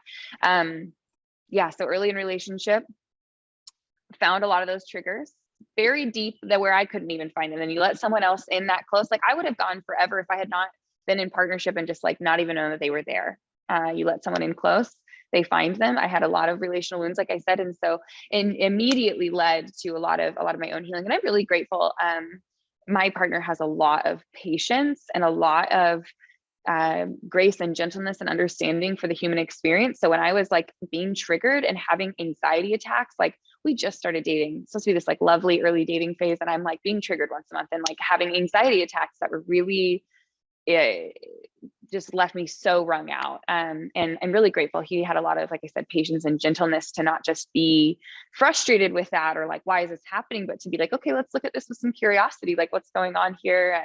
And I think really helped me find that gentleness toward myself in that process as well. So I now, it is honestly just, I mean, we still work through things regularly, right? But having really healed more thoroughly from a lot of those wounds, now it's just fun and really challenging sometimes. But now I'm like, oh, I have this other person who is as interested in me in exploring consciousness and having these intentionally expansive experiences, as he always calls them, and really like having these conversations. I mean, this is why we ended up starting our own podcast. I feel like we often joke, like everyone will be, you know, sitting around a table and like, we should start a podcast. This conversation is great.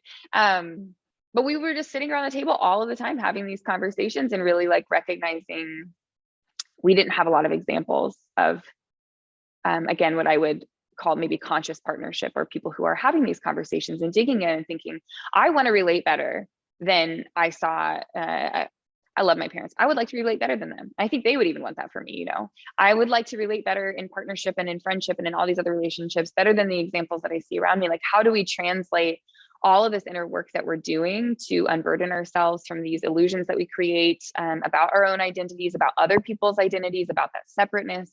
How do we actually take all of that, like really sometimes heady consciousness exploring, like philosophical, really zoomed out conversations and bring those into like, okay, can we bring that down to earth though? Because we are having this experience, and I think we could just do it a lot better. I think that there's just a better way of doing all of that. So yeah, long story short, partnership for me has been very challenging, agitating, healing, beautiful, expansive, and I personally am an advocate for it in terms of like it helping you, serving as a mirror and helping you even explore your own snags and illusions and preconceived notions about yourself and about the world. So that's my experience of it. But again, Ray, I'm curious to turn the microphone back over to you and hear from your own experience being in partnership with all of this. And then I'm going to pass it over to Andrew, because I know he's going through the mid-20s relationship thing, in and out, having his own experience. And I just wanted to mention very quickly that as true as it is that your romantic partner will challenge you, if you have close friends who have known you for a long time, they will also challenge you. They will also push your buttons, for sure. For me, so my wife and I have been together for 18 years. Wow. When we first met, I was just waking up. Well, I'd been on this path, I guess, for a couple of years, and she was having a conflict with her chosen career path. She was going to counseling at the time when we met, and it was just because it didn't make sense to her in the way that she thought it should. She was in it for the wrong reason. She was doing it more or less because it was the path that she was told she should take, and there was all this, you know, respect and prestige and control and all this other stuff, but it was stressing her out. And so we met, and immediately my perspective kind of hit her over the head like a hammer, which was, there is no control, and really your life is the priority. Let's keep that in mind. You're trying to get a job, but if you're a wreck, how is that helping you? And so that was it. And then she, of course, started challenging me, because she came from a completely different way of life, upper middle class family. You know, her dad was in finance, blah, blah, blah. I was basically just coming off the street. So it was a very different mentality either way. And so she would challenge me and I would challenge her. And then for the first 3 months, she either left or I kicked her out every day. And then the next 3 months after that, it was every second day. And then it stopped being arguments. It started being, right, we've been here. Oh, okay, we know where we're getting tripped up. Oh, okay, I can understand why I'm reacting that way. And it was because we didn't avoid them. We never went into the relationship with the idea that if we argue, that is a sign of the end times. It was, this is what happens when two beings come into a relationship with one another that don't resonate the same way. it takes some time for them to find that equal Right. resonance, just like two tuning Right. forks, right? So Right. that was the mentality we went into the relationship with. And then about a year later, I said, I have to leave. I'm sorry. I'm at this point in my journey where I just can't be around people or anything that I attach to for comfort or security. I'm running away to go live in the forest. And she said, oh, I'm going to come with you. And so we sold all our stuff and we built a shack in the woods, and we lived in that shack for about 8 months. And in that 8 months, we really found all of the trigger points, all of them, because nothing says stress and anxiety like being cold and wet and hungry with no shower or hot water or anything else. And so that set the template. And then ever since then, we've always been on the same footing in terms of we know who each other are. We know who we are, regardless of how we're acting at any given point. Like if it's a bad day, it's like, all right, I'll see you in an hour when you're through that, right? Because then you're going to be back. Right now, all I'm dealing with is what you're going through. And that's important to remember too with relationships with people. Sometimes you're talking to them. Sometimes you're talking to what they're going through. Very different conversation, right? So just want to pass this off to Andrew, because I know Andrew has a largest family as well as an extensive friend network. Not something that I can relate to, in all honesty, because I've always moved. I've always been transient. I don't have much of a family. And so I'm curious, Andrew, do you find that to be the same thing, where you're often getting challenged, in either respectful or disrespectful ways by the people who are closest to you? And do you find that's helpful? Yeah, absolutely. I was initially going to say, like, I'm not currently in a romantic relationship, but definitely since sort of last summer, and especially questioning a lot of things, just talking about this stuff, but my family has been involved in a lot of that. And even myself, like, I think, people talk about the people who are closest to you have the deepest history with you, like, or what is the saying, like, if you think you're enlightened, go spend a weekend with your parents or something like that. And I spent a decent amount of time with my parents. They live down in Florida now, so especially in the winter in New York, I like to get down there here and there. And my family's very close. We've always have been, but we also have a deep history. And then what I've found is that I will definitely react and say things that I don't necessarily mean, looking back at it, and get caught up in identification and triggers and whatnot. But something I've found also is that we're very quick to forgive and kind of understand that there's this like base sort of layer of love. And we have had points when I was younger where we'd let stuff kind of fester for a little bit, but it rarely went past like the night. Like when everyone was going to bed when I was growing up, like, and we were all living in the same house, it would be like things were forgiven before you went to sleep, because no one liked sleeping with those sorts of feelings. So it's been funny. And now it's just like very quick within, a couple hours of that. But on the friend side of it, it's also been interesting because some of my friends are intrigued in it, and I've had some. I think what did your partner call them, Ariel? Conscious, expansive experiences. Intentionally expansive experiences. Yeah, I've had a few of those with some of my close friends, some who have never, done any sort of psychedelics or anything like that, and that's been very interesting. And I've even had.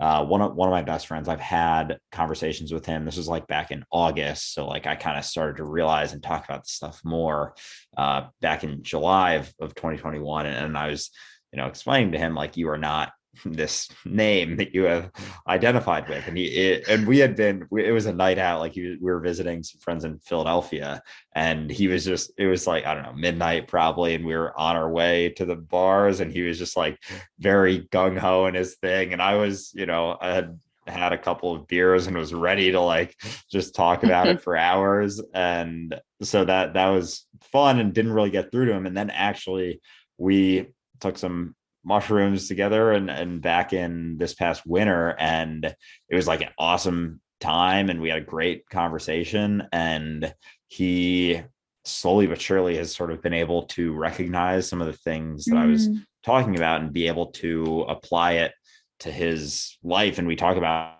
that now, and it's a much more open dialogue. And a lot of the things he's like, I don't necessarily fully understand it. But I think the beauty of this and the conversation that we're having, Ariel, you just mentioned how it's the importance of it is the applicability. Like, as great as it is to go Right. super deep and be able to have these conversations with people that really have grasped it, it's equally as important, if not more important, for sort of like our collective understanding to allow it to Right. be applicable and see those bridges and see those opportunities to relate to someone that may not have full clarity of what you mean when you say I am you. It's like there's levels Yeah. to it. And I think recognizing that has been very helpful for me, and being able to keep that in mind. And anytime you think that, oh, you don't get it and I'm not going to be on your level, it's like you are perceiving duality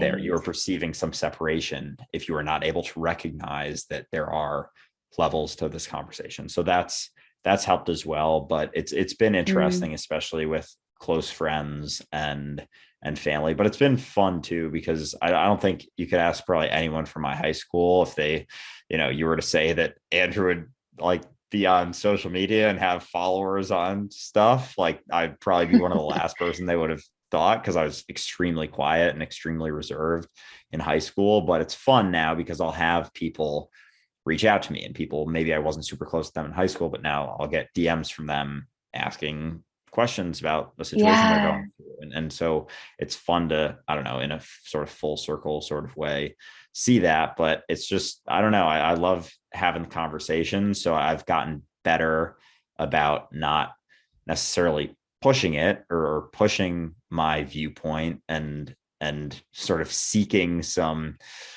disagreement, but just allowing it to happen naturally more so. And if someone's open to it, then being willing to, because I'm always super willing to talk about this for sure. Yeah. Yeah. Oh, I love hearing about that experience with your friends, and yeah, it's so lovely to explore all of this on our own, and even in the context, like virtually getting to connect with you two. It's like we could talk for hours about it. I mean, we've been going for a while now. I'm like, we could just keep going. Let me just like refill my drink real quick and we'll just keep at it.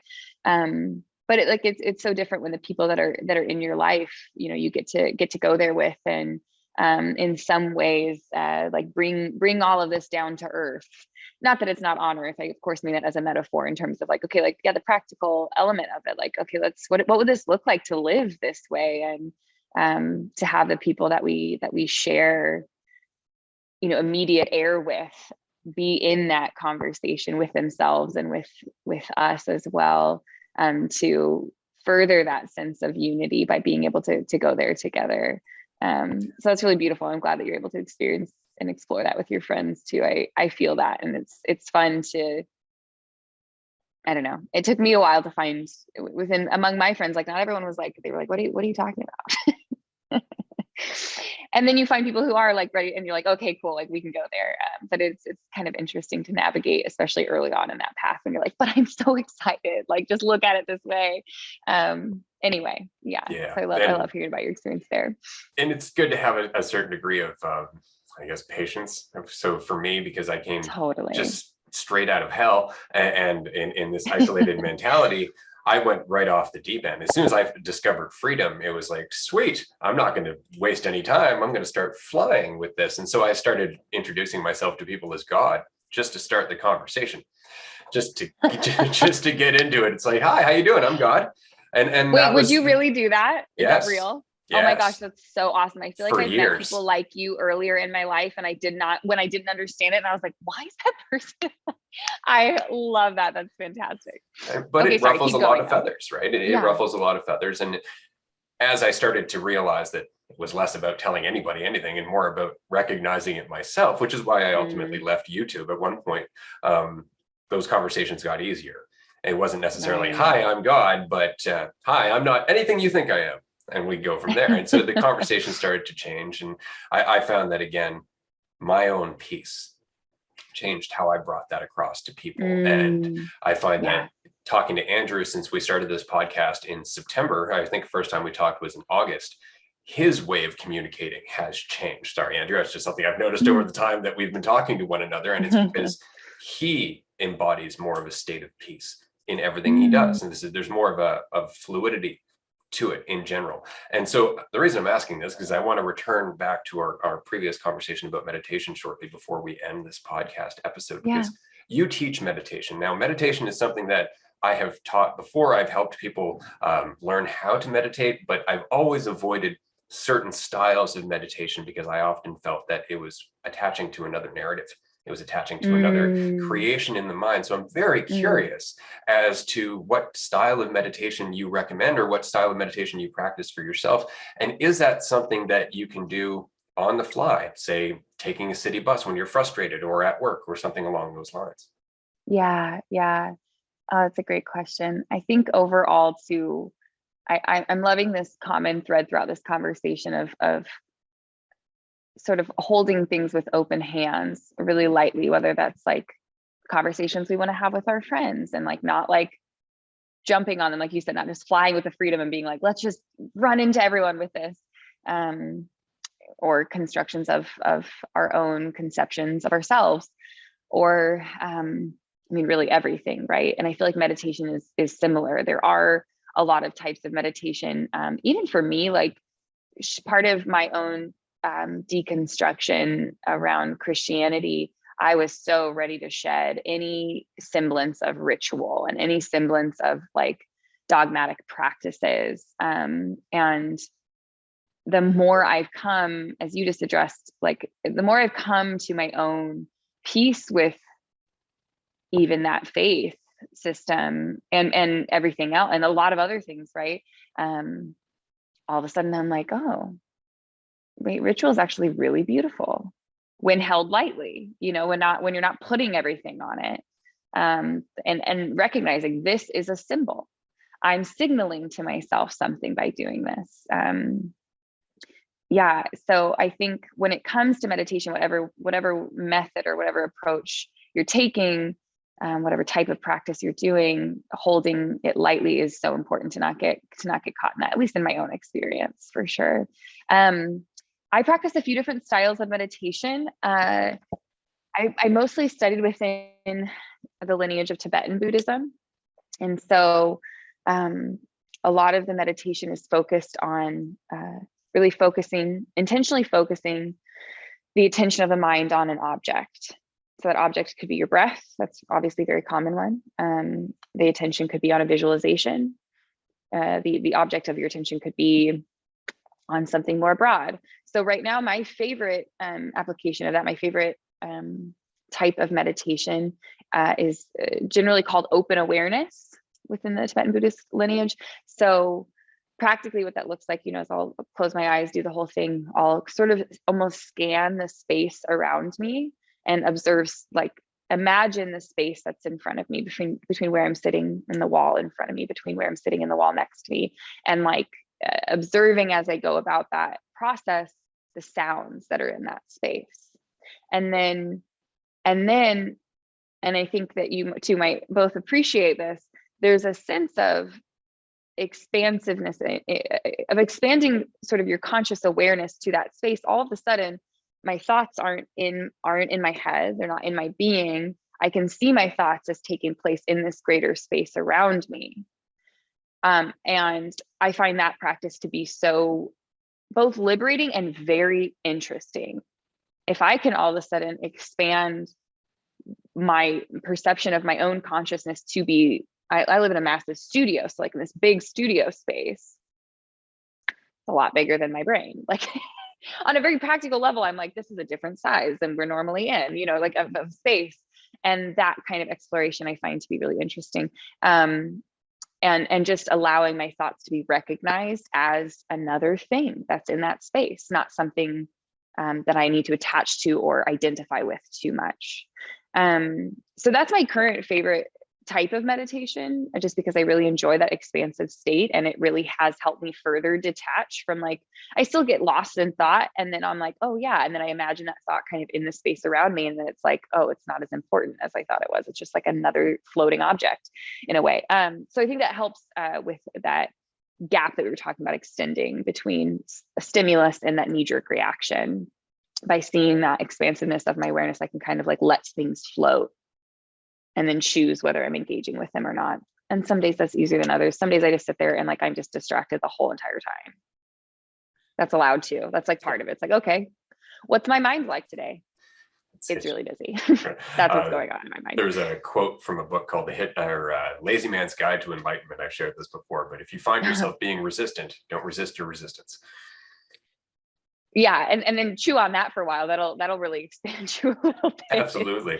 That's a really interesting practice in terms of meditation, because that's just basically the same thing that I do, which is just paying attention. You're just paying attention and getting your mind out of the illusion. What I find interesting is that when you do that expansive meditation, there's almost this point where eventually it comes and you go, right, there is no room outside my awareness.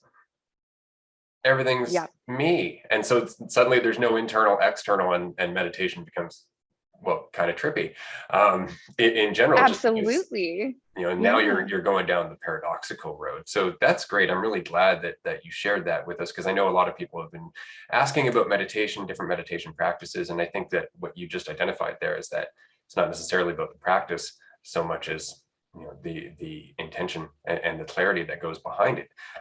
You mentioned earlier that meditation is often kind of sold to us as having this benefit and this benefit and this benefit and this benefit. And I always feel like there should be a caveat there, almost like at the end of a medication commercial. It's like, may not work if you're focused on these benefits, because it changes the entire reason that you're meditating. Right. So it's an interesting catch-22. I'm just going to pass this over to Andrew here to see if he has any questions or last minute thoughts on meditation before we wrap up this episode. And I just wanted to say thank you quickly before we get towards the conclusion, because this has been such a fun conversation. I've really enjoyed this. Andrew? Yeah, likewise. And with on the meditation stuff and just the ritual and shedding of rituals, and then seeing it as this sort of potential for beauty as well. Like I went through a very stark sort of in and out and back in of that this past fall, because growing up I was very rigid and like very structured, very goal oriented, always had something that I was striving for, whether it was to play a sport in college or go to a certain college or get this grade or do this thing. Like so many people, it's kind of like how our entire childhood is structured. It's based on that. So I saw when I sort of recognized that I wasn't this idea, this concept, there wasn't as much striving to do necessarily, because there wasn't this inherent feeling of lack that I needed to fill through accomplishment. So I very much went from being super structured to like not structured at all. And I always had a very rigid morning routine. And so then I went to like no structure whatsoever, like barely kept a to-do list. Like for work I would, because I didn't want to get fired, but I would go to sleep when I got tired. I would wake up when I woke up, like I wasn't setting alarms. And so I did that for, I don't know, maybe 2 months. And then I realized, I do have a lot of opportunities, and it's not that I have to do anything in order to fill this void or feel more whole and complete, because I knew inherently that I was whole and complete right now, every single moment. But it was like I was able to come full circle and see that, there is an actual use for this structure and for this routine to allow me to do the things that I enjoy and do the things that I want to do. So instead of coming at it from a place of need and from a place of inherent lack, it was coming at a place of like, I am whole now, but utilizing these structures and these routines will allow me to do more stuff. Because I found a lot of times when I had no structure, I would sit here and just scroll on TikTok for like an hour. And I'm like, what is that really? Is that really what I want to be doing? Or is that just what is like the easiest thing for my instant gratification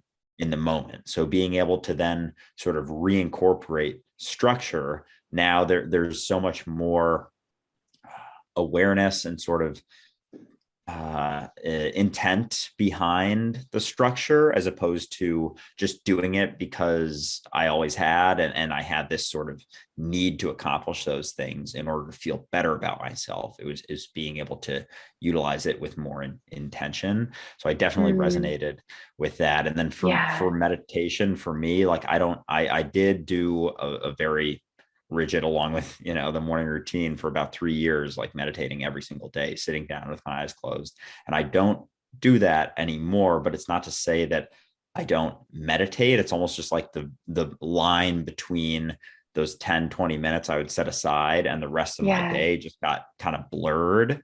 And so now it's Hmm. like I'm always catching when thoughts are arising and just being aware, remembering I'm not what I think I am, remembering that I don't know Right. what's going to happen beyond this moment. So it's like, instead of taking that, set aside time, I just do other things in that time, and I'm able to sort of do life as the meditation all the time. So Yeah. yeah, that's been sort of my shift in both the structure and shedding of that, and then on the Yeah. meditation side. But yeah, so I Yeah. resonate with that a lot for sure. Yeah, yeah, that sounds like a really integrated practice, like really bringing it. I mean, again, that's the practicality of all of it. It's like we have these practices, but they're really just in a way reshaping how we engage with all of our experiences in total. And Ray, back to part of your question that I didn't answer, like you're like, can I do this on a bus when I'm frustrated? Can I do this whenever? It's like, yeah, you can. Like at any moment, I like to say, like, if I'm home meditating, I usually do it in the morning before my partner's awake. But if he's awake, I'm like, feel free to like make noise, make coffee, do whatever. Like the more distractions, the more I have to work with. So if you're on a bus or if you're like at work or like whatever the thing is, it's like, it might be a little extra challenging, but like, it's also good for some extra practice too. So integrating that, I love that, Andrew. I think it's when you can start to see like all of our experiences as an opportunity to be present and to notice and be aware of what's going on in the mind without latching onto it and letting it dictate how we engage. That's it. And it's funny because it not only does it inform our insights and our level of alignment, but it informs our empathy. Going through these challenges, going through Right. these uncertainties, they immediately make it easier for us to recognize ourselves in someone else. I was having this conversation with my daughter recently because she's 14 and she's dealing with Mm. other teenagers and stuff like that. And I reminded her, just like you're uncertain about who you are and your value and the world and what's right and living up to expectations, I'm like, so Mm. are your friends. And so what you're Yeah. dealing with from them is that fear, that reaction to that uncertainty. And not everybody has been raised to embrace uncertainty to the same degree. And so you have to recognize Yeah. that. But can you without feeling uncertainty yourself? And that's ultimately Mm. it, right? So this Yeah, has been that's a good. fantastic conversation. We're just going to keep talking if I don't eventually end this. What I'm hoping is that we can have you back on the show again at some point, as well as your partner, because you both Yeah. do an excellent job on your podcast. I've only caught the one episode, Aw. but anybody who's listening, definitely go and check that out. If you could just let everybody know how they can reach you. Do you have a YouTube channel at the moment, or is it just the podcast? Yeah, good question. I don't have a YouTube right now, just the podcast and social, that sort of thing. But yeah, first of all, I just want to say thank you both so much for having me. This has been such a lovely conversation, and you both have expanded my own perspectives in the last 2 hours that we've been here. So thank you for the time. I really feel like we could just keep it going for a while, but I know we all have lives. So thank you for having me, and thanks for all of the kindness and the expansion and all that good stuff. I really value these conversations. So thank you for having it with me. Thank you for sharing it with the world. Thanks for being that ripple. If there even is a ripple, that's another conversation though. And now back to your question. Yeah, you can find me on TikTok or Instagram at Ariel Here and Now. And then, yeah, my partner and I host a podcast called Do You Have Space? You can check that out at doyouhave.space. Or if you're feeling old school, doyouhavespace.com will also work. And we also host weekly meditations and conversations. So if anybody's interested, I love especially getting to talk to people who are a little bit earlier in their journey and they're just kind of discovering this and they're like wanting to be around other people and maybe don't have those people. We also have people who've been on this path for a long time. So it's a lovely, beautiful mixed group of people with different experiences. And we hang out every Sunday to meditate and to have a conversation about all this good stuff. So all of that information, again, can be found at doyouhave.space. Thank you both again so much. I was honestly very excited to have you here. I know Andrew and I were talking about your content and particularly, again, your intention, the clarity that you come across with, but mostly it's it's the consciousness behind your content that really caught our attention, because a lot of people talk about this stuff, but it's lip service, and you can tell it's lip service. It's like, I read all of this in a book, and now I'm telling you, pay me for life coaching. Whereas when I'm watching your content, I can feel the intensity. I can feel that it's coming from you. It's your insight that you've worked for, that you're cultivating, and that you're applying to your life. And I find, we talk about ripples, we've talked about it through this entire episode. I find that authenticity, it can't be faked.